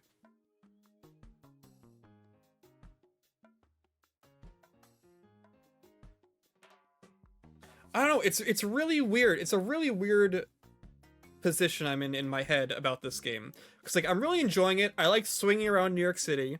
I like battles sometimes. But again, even the battles feel very, like... I press triangle, I put them in the air, and then I juggle them for a little bit until they die. Or get knockouted.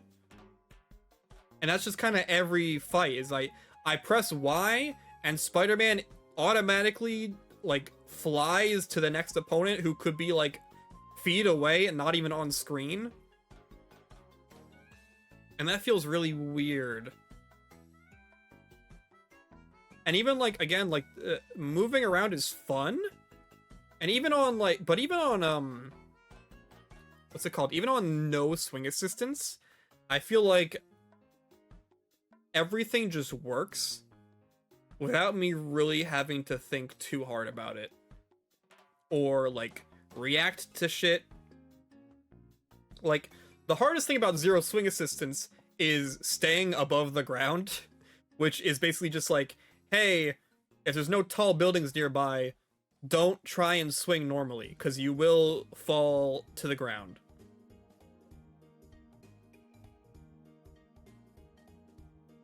I don't know, it's a tough thing that I'm having trouble putting to words. But, like, it is fun, and I'm engaged, and it's cool, and I like Spider-Man, I love Spider-Man.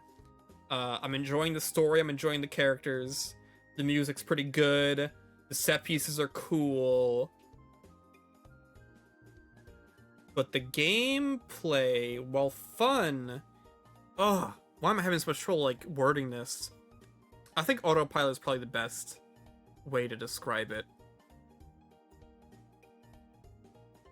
Again,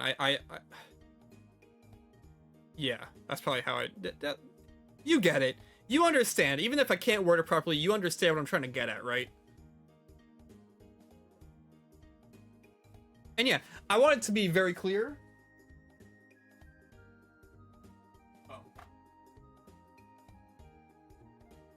None of this means I'm not enjoying the game. I'm super enjoying the game.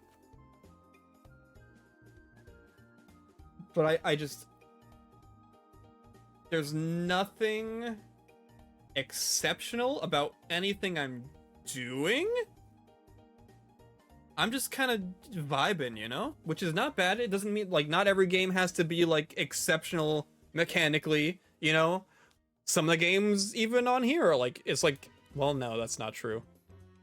every game up here is exceptional mechanically. But not every game here is. Some of these games are just kind of like, hey, that's all right. That's all right.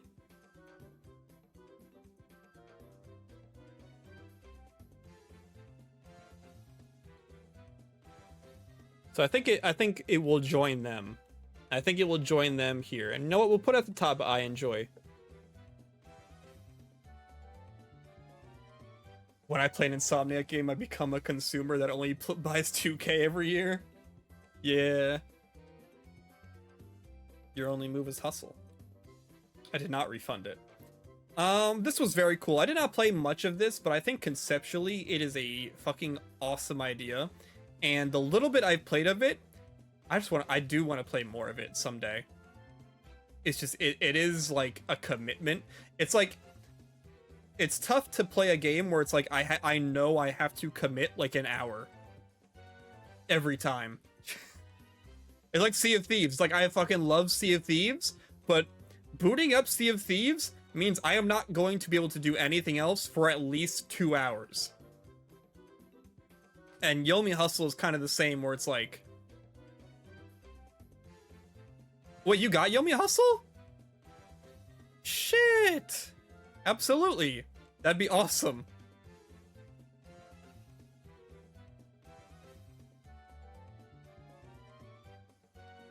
Yeah, I think it's very good. I think it's... I don't know. I think it is one of the best games I've played this year, even though I only played like a couple of matches. I think it belongs up here. Even though I have not played much of it, it is one of the coolest things I played this year. Friends versus Friends. I don't really got much to say about this. I think it's cool that it's like a 2v2/1v1 arena shooter. It's fun to play a shooting game where it's not just like fucking 10 people on screen, you know? Like not like a 4v4, 5v5, 6v6 team-based game or a fucking 100% person battle royale. It's cool that's like very small maps, 1v1/2v2, and the card system's really cool. It's cute and fun, and I wish more people had it. Because I would like to... It's a fun party game. It's a really, really fun party game. I think it honestly should like come to Game Pass or something. If it isn't already on Game Pass, because that would be great.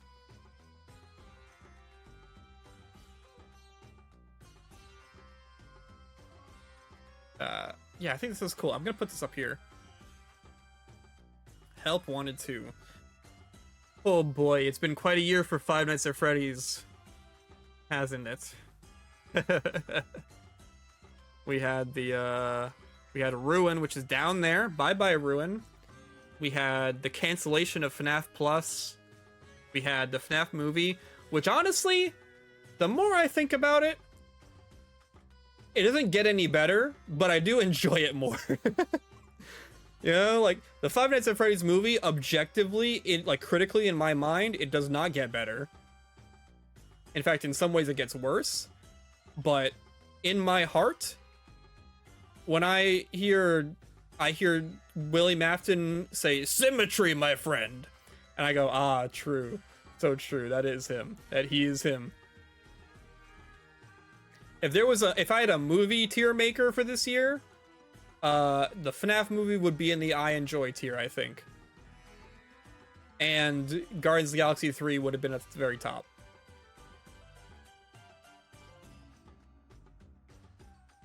That would have been the movie tier maker. Moo! Whoa.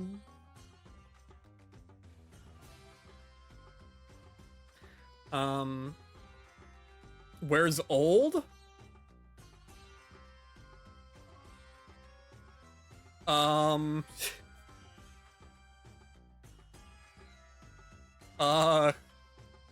New tier at the bottom, entitled 5-year-old pregnancy.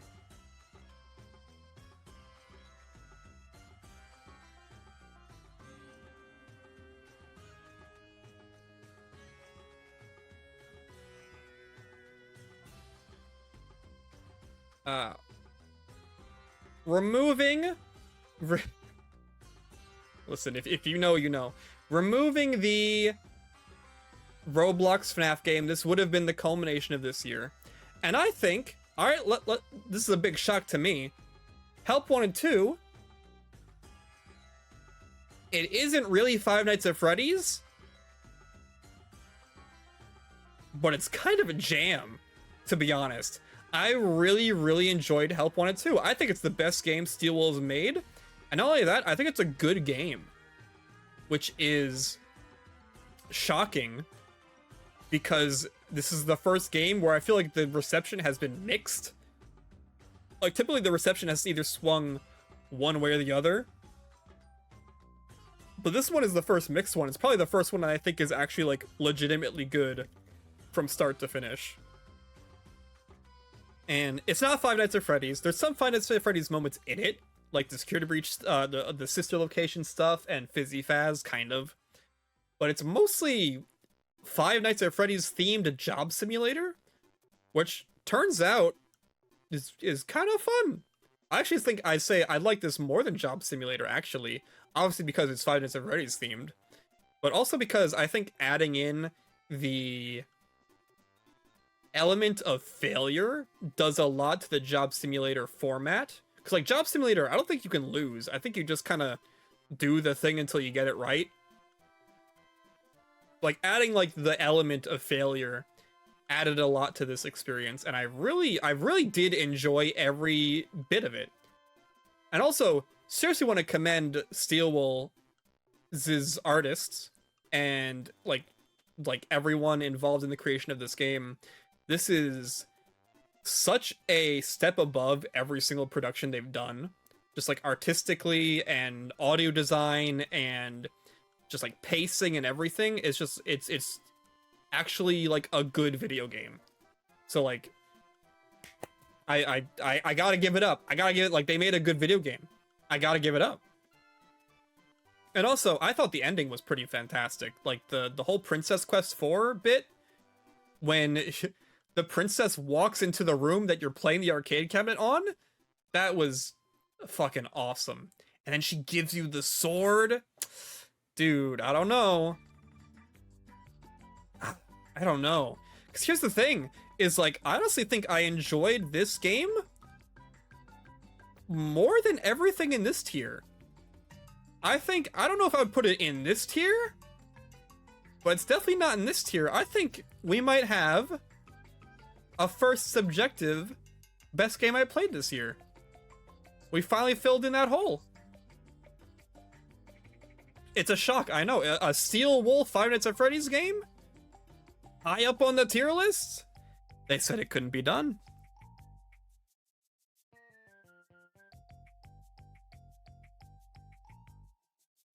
Alright, we got a few more games to get through. 1984. We got a few more games to get through. I have to actually go to the bathroom, so I don't want to speed run through these because I'm not going to be able to in time. So let me real quick. I'll be right back, and then we'll finish this up.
All right.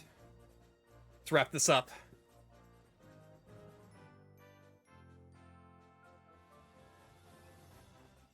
I'm guessing the reception is mixed because there wasn't as much breadcrumbing for lore. Yeah, that did seem to be it on Twitter. Saw a lot of people were a little bit disappointed with how little lore there was. But honestly, with how bad the lore has been lately, hey, I'm fine with that. I'm fine with very little lore. I'm fine with that. Lego Fortnite. What a surprise. I remember like I said, I played a lot of Fortnite early this year because of the new season and all the new games, and Lego Fortnite was the first one, and I think it's fun. I know the reception to this has also been a little mixed. I know like a lot of people were really jazzed on it in the first day and then kind of fell off because like it's just kind of boring. But I don't know. I think it's fun. I'm like, it's just a survival game. It's the same as every other survival game. And I don't know if it quite, you know, as of right now, I don't know if it quite has the legs to keep me for a long time. But yeah, again, this is just phase 1 of Lego Fortnite. Who knows what Lego Fortnite is gonna be like months from now or a year from now. It could be like super crazy. But like I think the bones are there for a very cool game.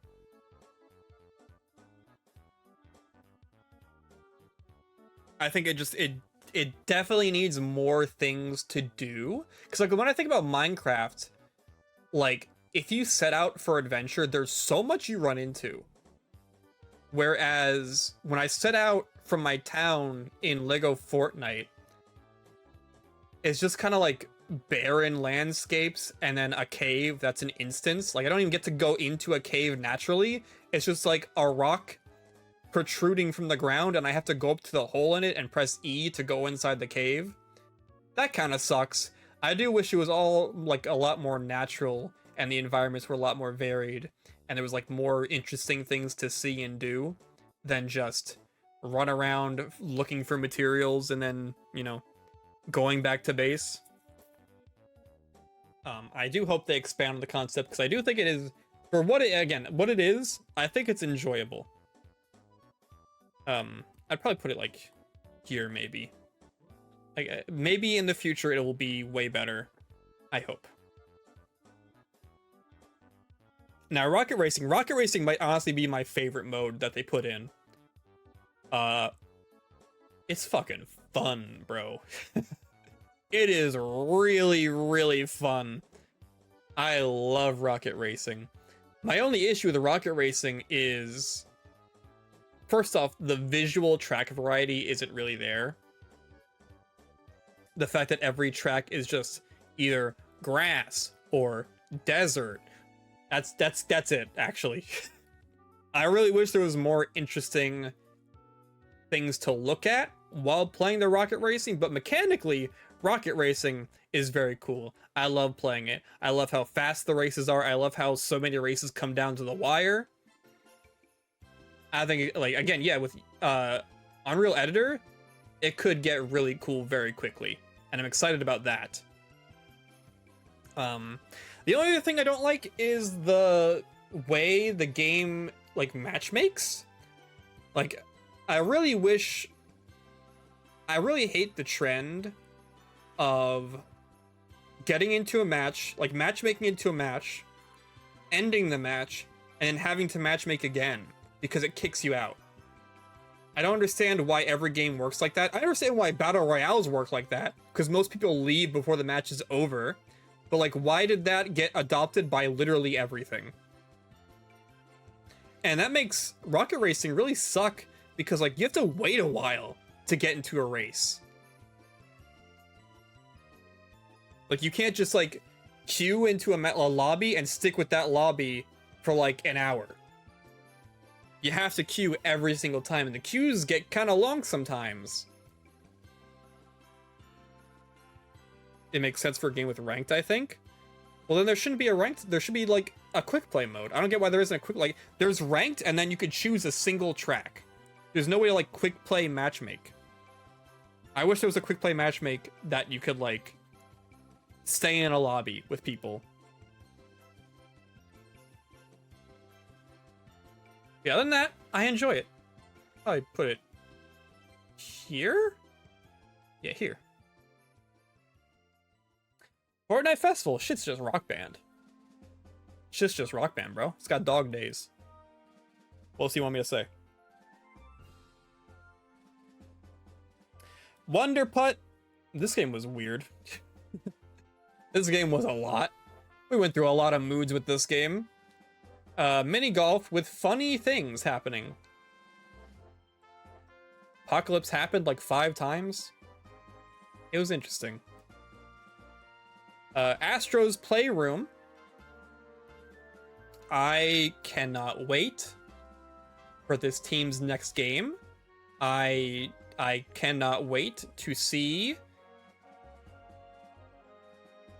I hope it's a full game. I hope it's not just like a tech demo. I hope their next game is like a full ass thing, because God, this is a tech demo and it's going up here.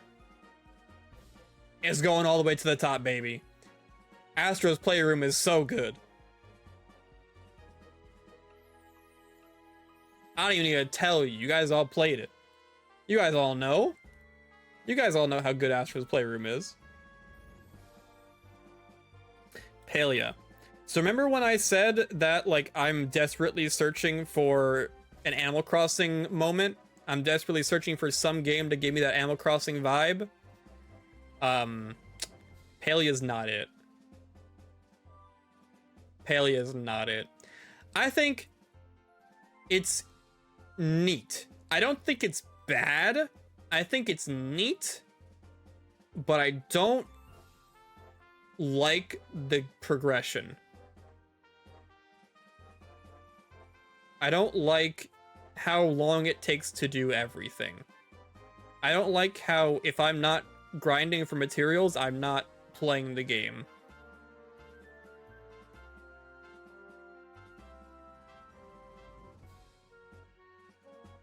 And grinding for materials, it's fun sometimes. I like the fishing. The fishing's actually kind of nice.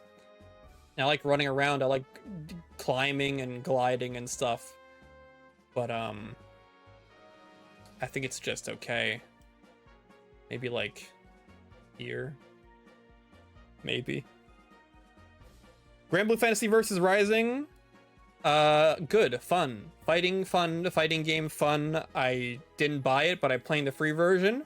Free version's pretty fun. I get to play a couple different characters every week. Grand Brews is fun. It's a funny Fall Guys mode. It's fun. It's fucking fun, bro. It goes... It goes... It goes,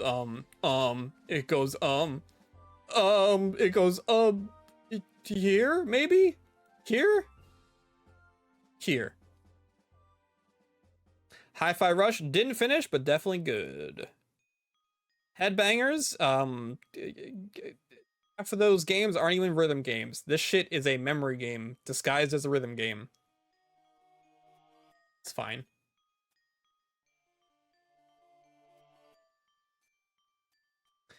Fashion Dreamer, I was interested in this because I was always interested in Style Savvy because Hannah played it and I wanted to try it. But you couldn't play as a guy in any of them. So I was like, oh man, I want to play as a guy and dress up my guy. And so they made a new game called Fashion Dreamer where you can't dress up your guy, except it was hit by the Game Freak effect, where all the cool clothes are for girls only. And the guys get like blazers. And shit.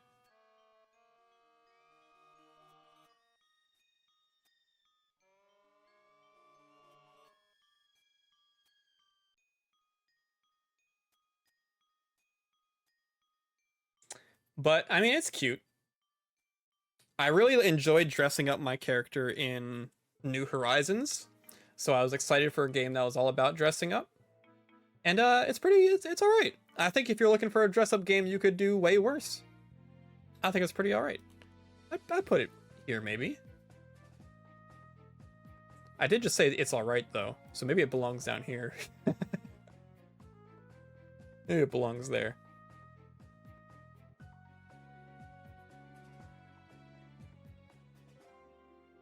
And that's it. I accidentally put a second Peggle here, so...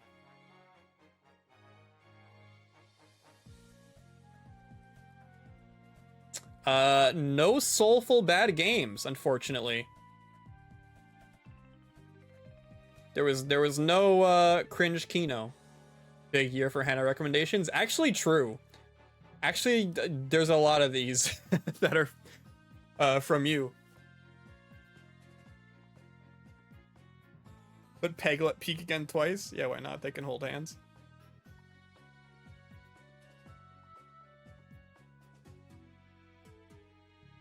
But now...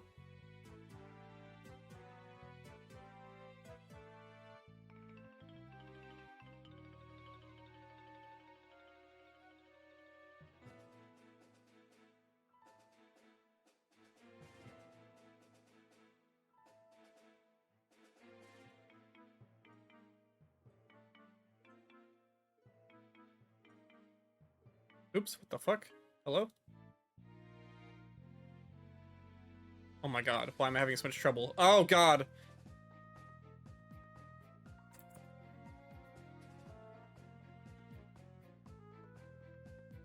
Gotta get Final Fantasy 9 out of tier and get Signalis for next year? Yeah. I'll definitely bring Final Fantasy 9 back next year.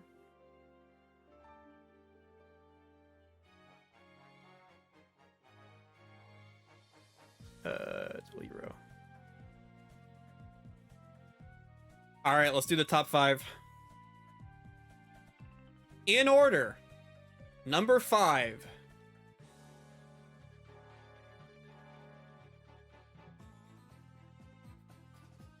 I'm thinking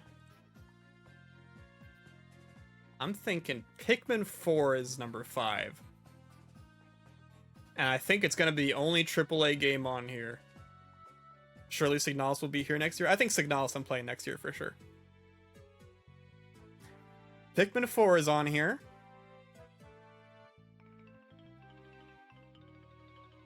Pseudo Regalia. Ooh, wait. Alright, don't hate me for this. Pizza Tower is number 4. Pizza Tower is number 4.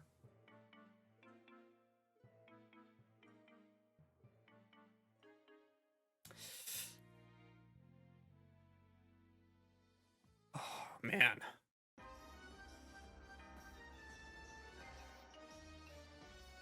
No. Oh, no. What is number 3? What do I like more? Pseudo Regalia. No, Spark 3 is number 3. Pseudo Regalia is number 2. And the Goaty. My favorite thing I played this year, the game that filled me with the most emotion, the most love for video games, the game that I enjoyed the most thoroughly and have the most fondest memories of.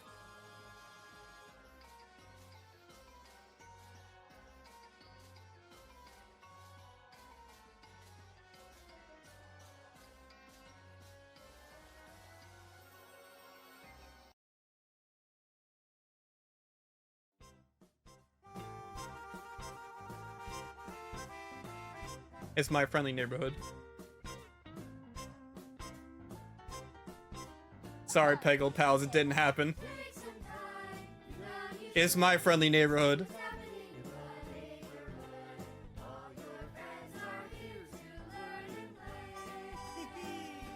God, I love this game. So happy. So happy with this game, dude.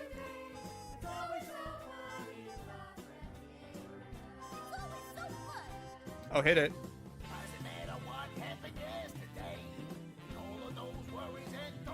Woo! Gonna have a good time, gonna have a blast. Let's get out and make this day last.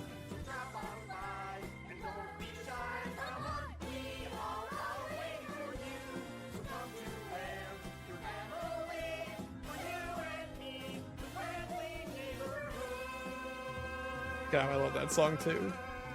Yeah! Oh, I think I ended early. Can we go back to the beginning?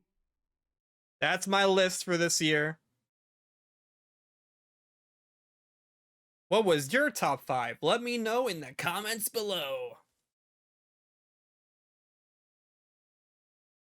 I imagine it's gonna be like, I actually don't know what like the general thought is in here. What's everyone's top 5? Or like top 3 maybe, if top 5 is too much.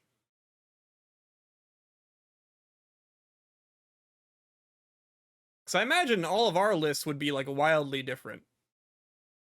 There's a lot of different opinions in here.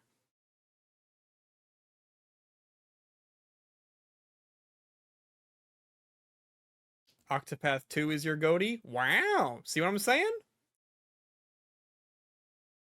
I would have never guessed that. Let me get the other music back. Oh my god. I don't remember what I played. AC6 is your goatee. Okay. Your goatee this year is Hi-Fi. Signalis, Pikmin 4, and Paper Mario 64 Engage in Neon White. Ooh. Your top 5 would be literally every game you played. Your favorite game overall this year is Ultra Kill. Goddamn, like, again, a wide variety of things coming out here.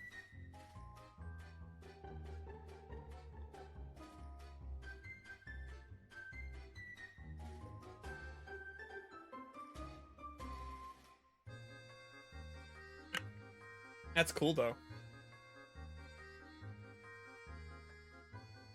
Any Baldur's Gate 3 bros? Come on. No one Baldur's Gate 3ing? The goatee? The true goatee? The objective goatee? Anybody? Come on.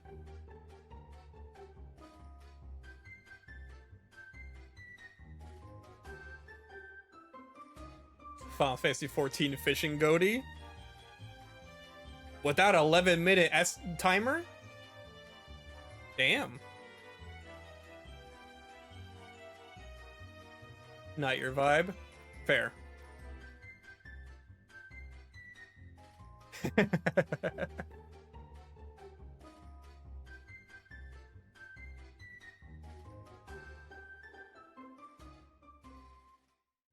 Your favorite game released in 2023 at the moment is probably Hi-Fi Rush.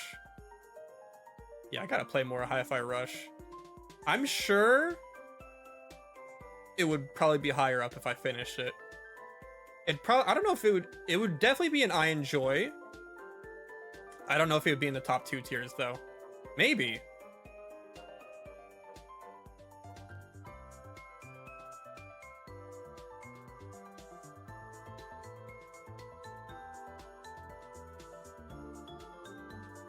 Damn, no Bad Soul though. No Bad Soul. Also no Haven't Finished But Bad, which is good. Definitely very little bad this year. Just a heaping helping of alright games, which isn't the worst thing.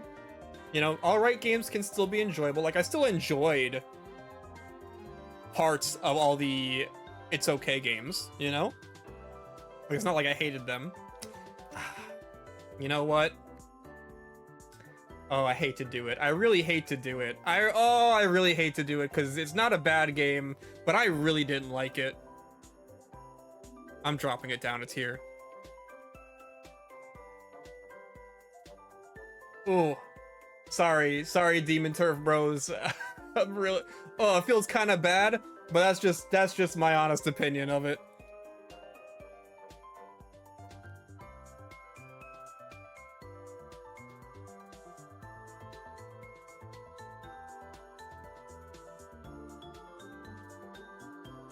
Nitro Rad, look at this. Nah. But We don't need to get Nitro Rat involved. Did that game come out this year? Probably not. Oh no, this tier list is everything I played this year. It can be an old game. That's why stuff like Hohokum is on here. And Peggle. Yeah, these end of the year tier lists are just stuff I played this year for the first time.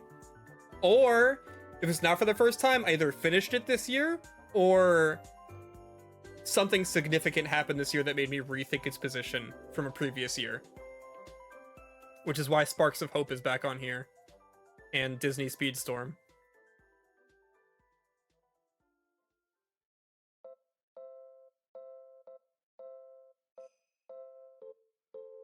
Yeah, I'd say pretty solid. And I didn't even get around to everything I wanted to play this year. Like, I am moments away from Alan Waking. I still want to try that Pokemon DLC. I want to finish Metroid Prime. Like, there's still a lot from this year that I did not get to.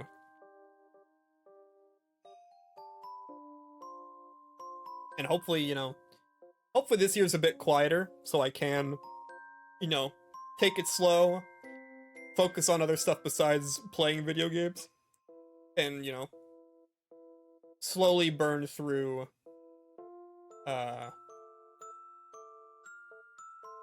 you know, the stuff I missed from last year.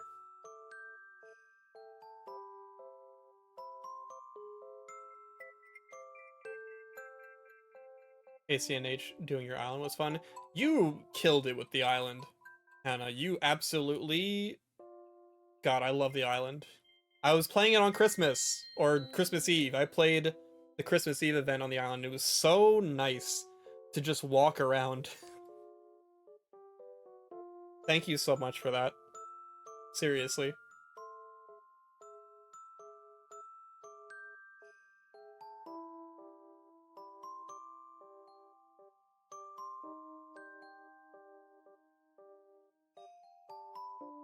Yeah, I had a good time this year. It was, yeah, I had a good time this year.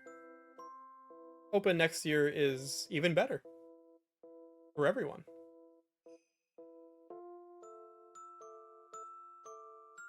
Hopefully. Oh god, there's an election next year. Fuck.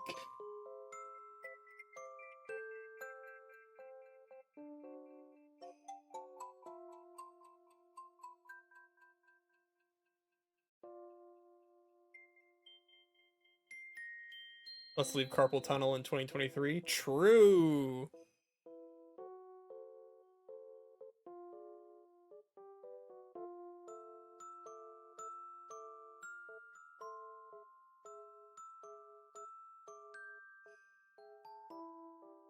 True. Yeah, true. Brewing.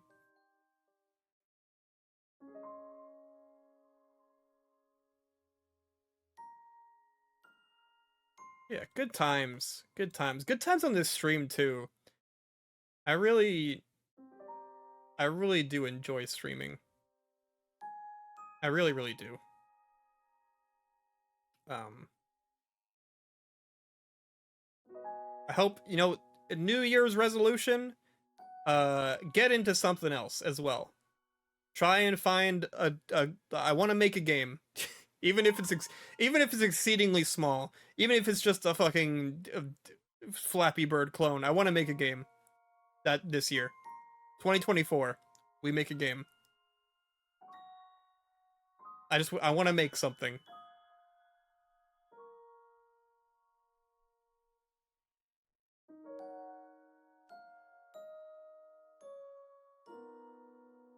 Yeah, I mean this year. I have really appreciated this stream, and also just like the Discord and everything. The very small community we've put together here. It's been fun. I love the movie nights. I seriously love movie nights.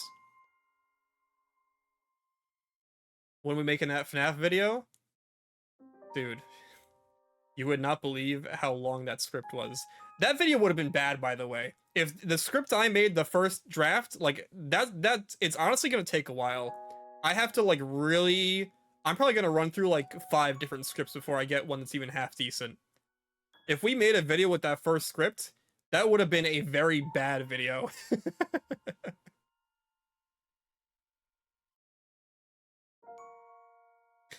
That first draft I wrote, I was reading it back and I'm like, this shit sucks. I would hate to watch this.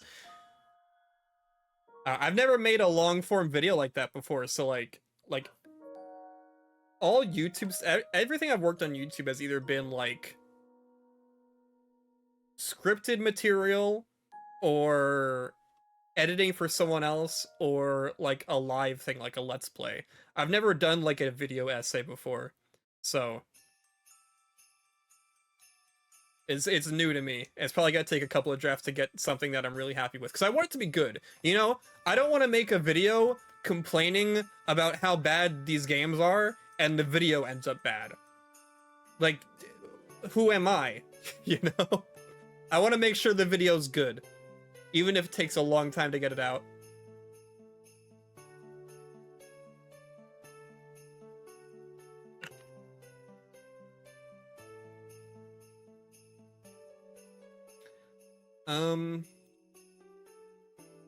Yeah.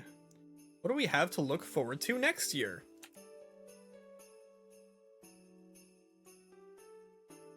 IGN, do you have a video? It's New Year's coming up. IGN, surely you have a video telling me what games are going to be coming out in 2024. Dawn Trail? Oh, shit. I'm so excited for Dawn. I'm so excited for next month. I can't wait.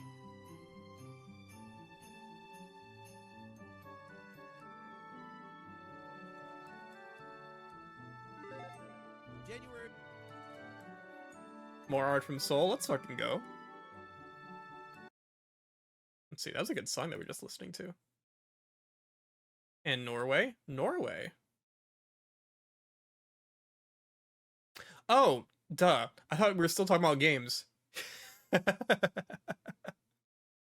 Right.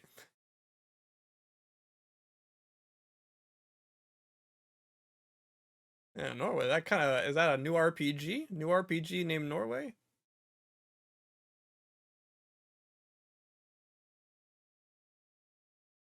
I feel like I never got your opinion on it. What?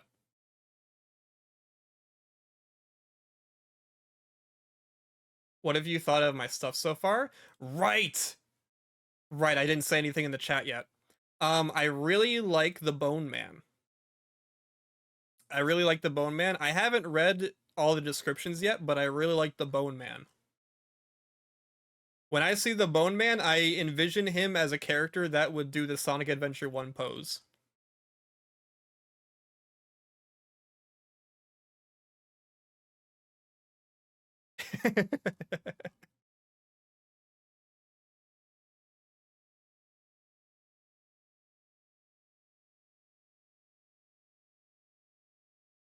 Yeah, I was thinking about making fan art of the Bone Man doing the Sonic Adventure 1 pose, but I haven't gotten around to doing that.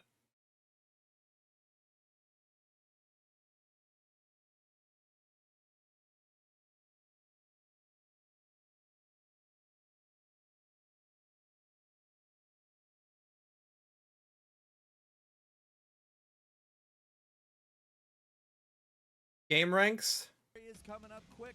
Brand new year, brand new games. Hi folks, it's Falcon. Today on Game Ranks, 10 new games coming out in January 2024. Starting off with number 10, it's War Hospital. So this is a real-time strategy Number game 1, that, Lily well, Stan. takes a very, very different perspective. Rather than leading the attack, you lead the medical corps in the middle of World War I. Your job is, of course... Dude, I'm gonna be honest, every time I see you type in Discord, I think it's Blucifer. Because it's just like, it's their art, and it's also a character with blue hair. So it takes me out every time. Save lives rather than... Everyone keeps saying that. Basically, the point, according to the developers, is building a micro-community of lifesavers and survivors. I think this is a game that will pose a very interesting answer to people who ask, why do you like all these war games? They're so... Alright, this video fucking sucks. What the fuck was that? When your wrist gets better, we should all draw each other's OCs. That'd be fun. Secret Santa OC edition. Or we could just all everyone draws everyone else's OC. I gotta work on my OC, dude. I gotta work on that shit. Yeah. I said I would work on it when you gave me the pictures. I have not opened a paint program since. I can't think of anything. I just gotta draw. That's the thing, right? I gotta sit down and draw stuff. Because if I don't draw stuff, I'm not like, I never would have done the icon thing if I didn't just sit down and draw stuff.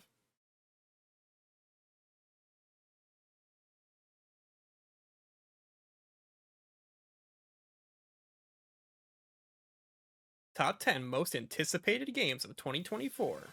Maybe this video is better. Game mode. This is Matt from Game Mode. It's Matt from Game Mode. new Our site. top 10 most anticipated games of 2024. And first up at number 10, we have Warhammer 40k Space Marine 2. This is a sequel to Space Marine 1. Remember when I from said that like I've 2011? never felt Space Marine 1 more was detached developed by from Relic and published by the THQ. Space Marine 2, however, opinions is of developed the by general Saber Interactive gaming and published by populace. Focus.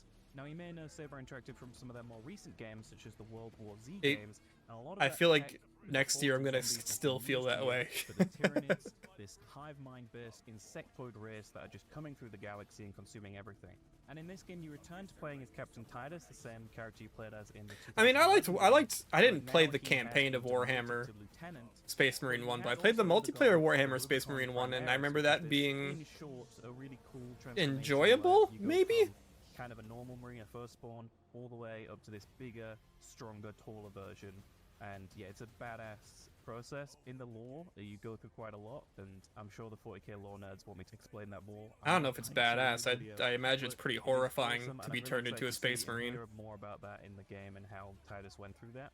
You'll also be fighting Chaos in the game, just like you did in the first game, but it doesn't look like the orcs from the first game are making a reappearance this time.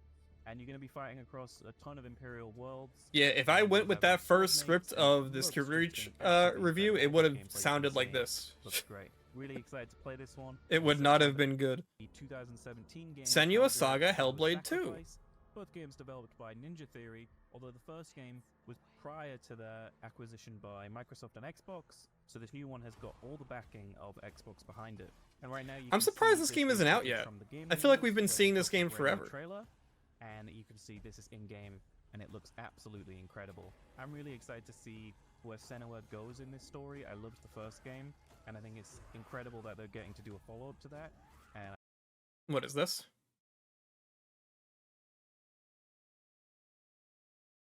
January. Apollo, Ace Attorney Trilogy, Undernight Inbirth, Words, Tekken 8, Like a Dragon, Infinite Wealth, Grand Blue Fan. Relink is next month? What? What?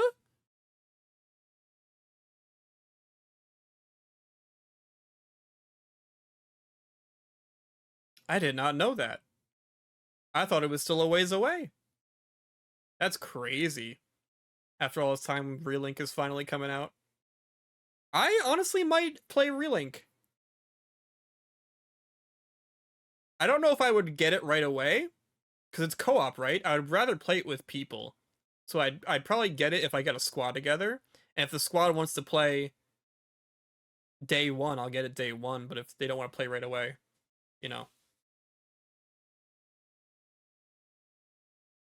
Yeah, Relink is definitely on my interest board. Nothing else on here is really on my interest board, except for maybe Tekken Set 8. We have not finished the original Ace Attorney trilogy, so I'm not even considering the Apollo Justice trilogy.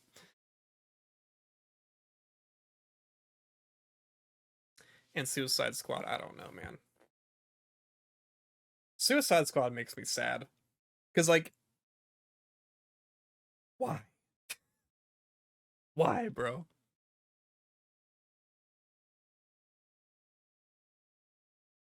I'm super excited to see what they do with this game.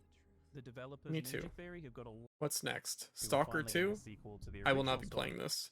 Avowed? published by Xbox, as they now own. Wait, what? This Obsidian, is next although year? Pillars of Eternity was created before that Xbox acquisition. I remember It was really being liking this controlled trailer. by I thought this called game actually looked Envoy, kind of neat. and you have arrived This in is this unlocked region called the new Leyland Vegas to team, investigate right? mysterious New Vegas players team making their summon own the take on Leyland Elder Seller. Scrolls. And the game plays a lot like something like Skyrim. It's a first-person action role-playing game set in this fantasy world. You can use magic, melee weapons, firearms. But maybe I wish that the is name twist, I wasn't guess. so Those fucking firearms are boring. like pistols. Fucking the new Escapist. I know Yahtzee put out a new video about naming games, and it was very good because so many game names just suck. So it's a little bit more advanced than Like, guess, what the is medieval Avowed? fantasy or more traditional swords and shields and magic fantasy that you see in Skyrim and the Elder Scrolls games in general. The developers Obsidian have made in my What is that opinion, trying some to of the best invoke? RPGs ever, such as Fallout New Vegas, and they even made more recently the game The Outer Worlds, which was a sci-fi take on a very similar genre, I guess, an expansion on their work on the Fallout games, but for a unique IP, which has also been announced to be getting a sequel, but not in 2024. Yeah, I might.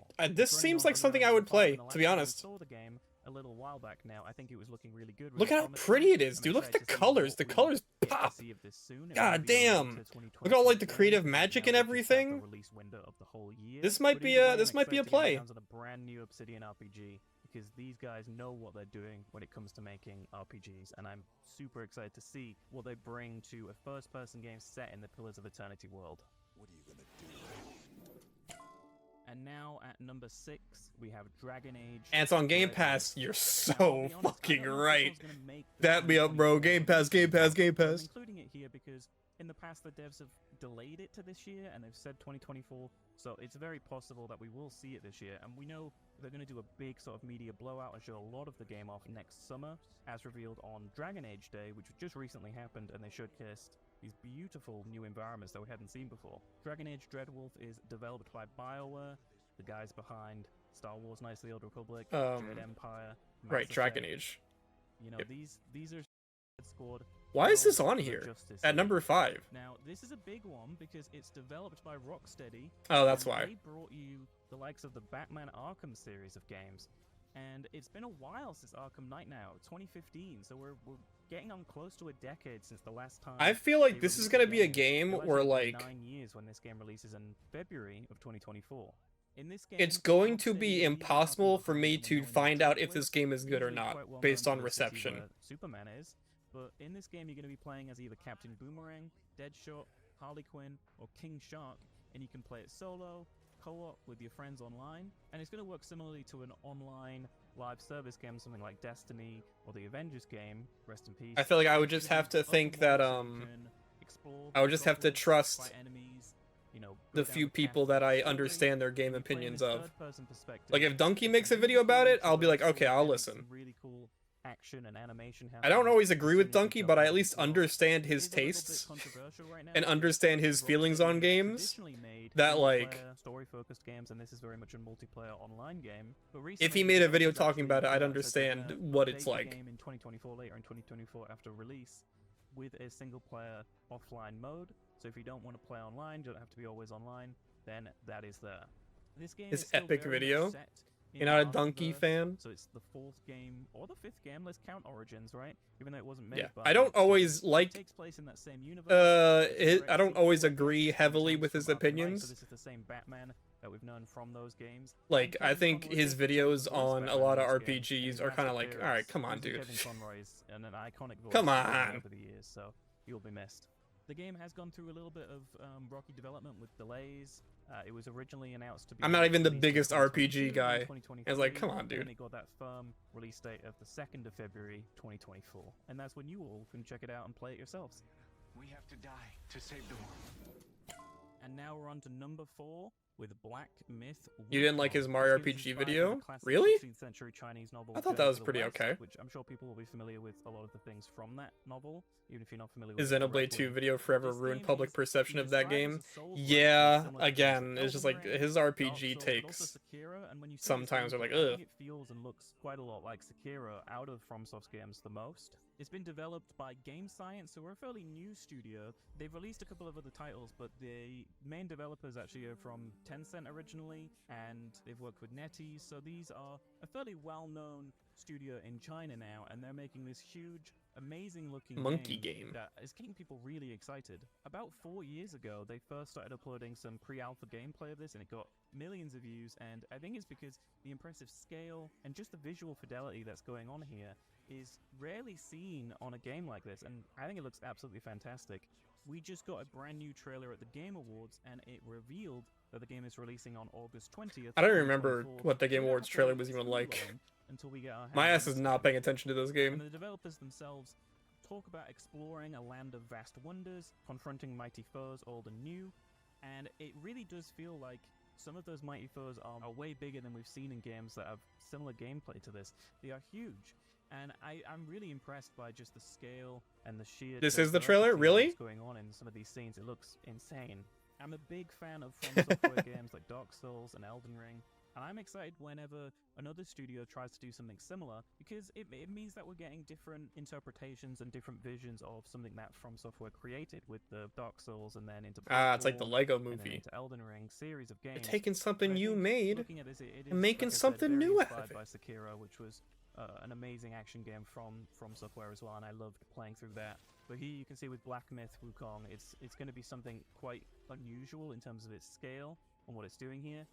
I don't think I've seen many games tackle a scale like this since something like Shadow of the Colossus. So I'm really excited to see Oh, it looks where pretty this game goes when it releases later in 2024. Souls-esque to me. And I'm going to be playing this one day one. I cannot wait. You too want to be an immortal? And here we are into the top 3. And at number 3, I was about to is say, we're the RocketStation indie games, 2, brother. developed by Supergiant Here it is. Games, who, in my opinion, have not had one bad game. Bastion, Transistor, Pyre, Hades. They are just incredible developers, and we are returning for the first time for them to make a sequel in Hades 2. No longer are we playing as the immortal son of Hades, we are now playing as the immortal princess of the underworld, his sister, and this is going to be really cool to return. I wonder to how the this is gonna roguelike do. dungeon crawling aspects of Hades, but with a new spin and new characters, but probably some old returning favorites. In there Surely as well. Silksong will be Just this like year. the first Hades, Dude, you'll be I don't playing know. as They should not have isometric announced that game. viewpoint, taking down enemies, and They you're should not have actually announced that the game that sixth early. Titan of Time, and it's crazy that this is the first time Supergiant Games have ever made a sequel to one of their games, and it just shows how popular Hades was, that it's getting a direct sequel, and people are really excited They had to? see what they do and how far they push. Oh, were they what looking for like was funding or already something? amazing in Hades even further with Hades 2. The devs have also said that this is bigger and deeper than the first game, so there'll be far more upgrade opportunities. It was promised as challenges, DLC before the new first game locations, released. and way more stuff to Oh, do than you could okay. ever imagined in that very first Hades game. This is going to be a big one. And they Doesn't are the launching Red early Candle Games access Souls in game come out Q2 next year? of 2024. Red Candle's making a Souls game? Did you tell me this? Because if you did, I completely forgot. And here we are at number 2 with Star Wars Outlaws. As a huge Star Wars fan, I'm really excited to see that Massive Entertainment and This is Ubisoft number are 2? making this awesome-looking game set between The Empire Strikes Back and Return of the Jedi. It's a single-player, Is this what the game looks like, or is this just playing on an ultra-wide monitor? I really hope it's the latter. You'll be able to explore these different worlds, fly up into the sky in your ship, and go to other places. You'll be able to do space combat. Has FF7 been mentioned? No, it's probably number 1. And I can already see just Yeah. reveal it. Please make sure you give this video a like if you've enjoyed it so far, and if you could hit It's the most subscribe anticipated and hit that game. bell to be reminded whenever game mode uploads No brand new Plucky content Squire? on the Yeah. channel. L. It will really help us grow, and I would love to see a ton of you leaving It's a comments 2D below platformer? about how you feel about this as well. Oh, okay, Attack hold of on. I Clones need to look to this me up. more than it is to you, but what are you excited for coming out in the franchise? I adore Chocobo. the 7 remake. Red Candle Souls like 9 souls. Oh, oh, I know this game.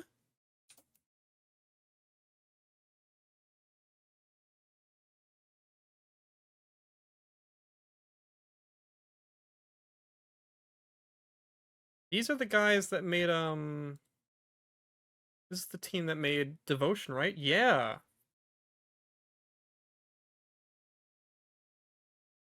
Dude, Devotion was fucking spooky.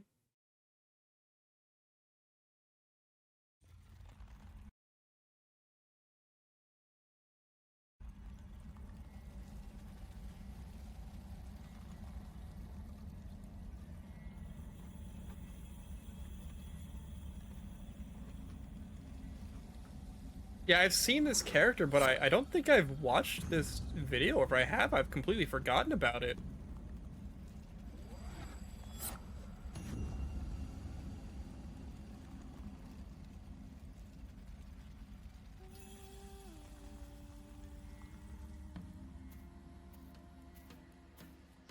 Oh, wow.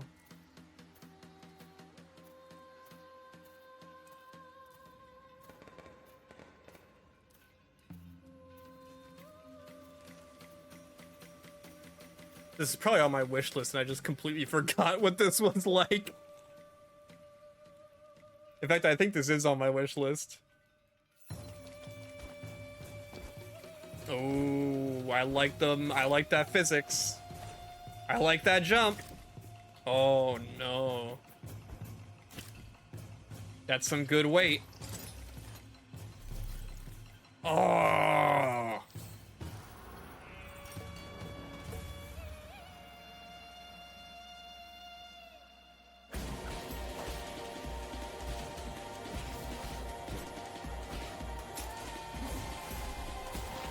Oh shit. Yeah, this looks good. Yeah, this looks good.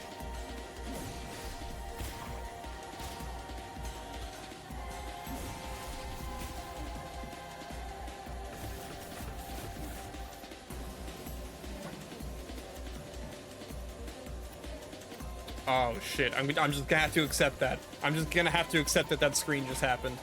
Maybe it's a good one.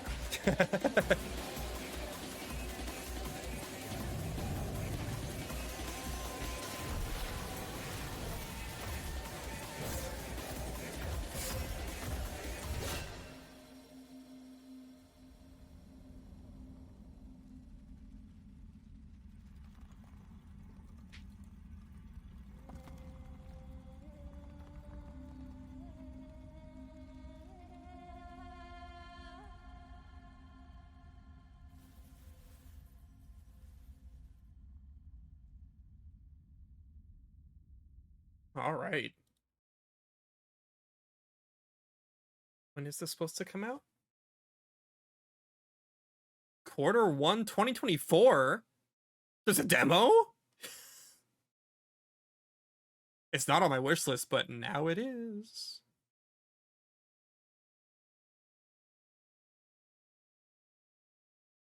All right, well, we're not doing that now. In fact, we're not doing anything now.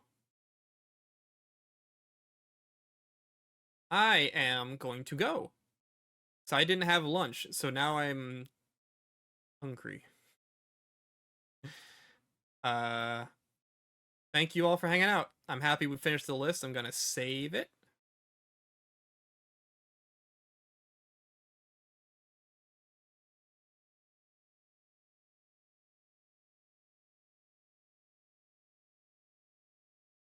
Go.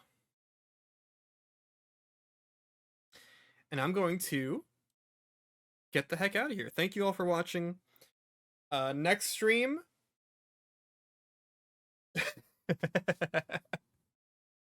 Yeah. Next stream, we're back to the usual. We'll be back to Kingdom Hearts 3 Critical and Spider-Man 2. And I'm very much looking forward to that, and I hope you are too. So yeah. Peace, everyone. Have a good Tuesday and Wednesday.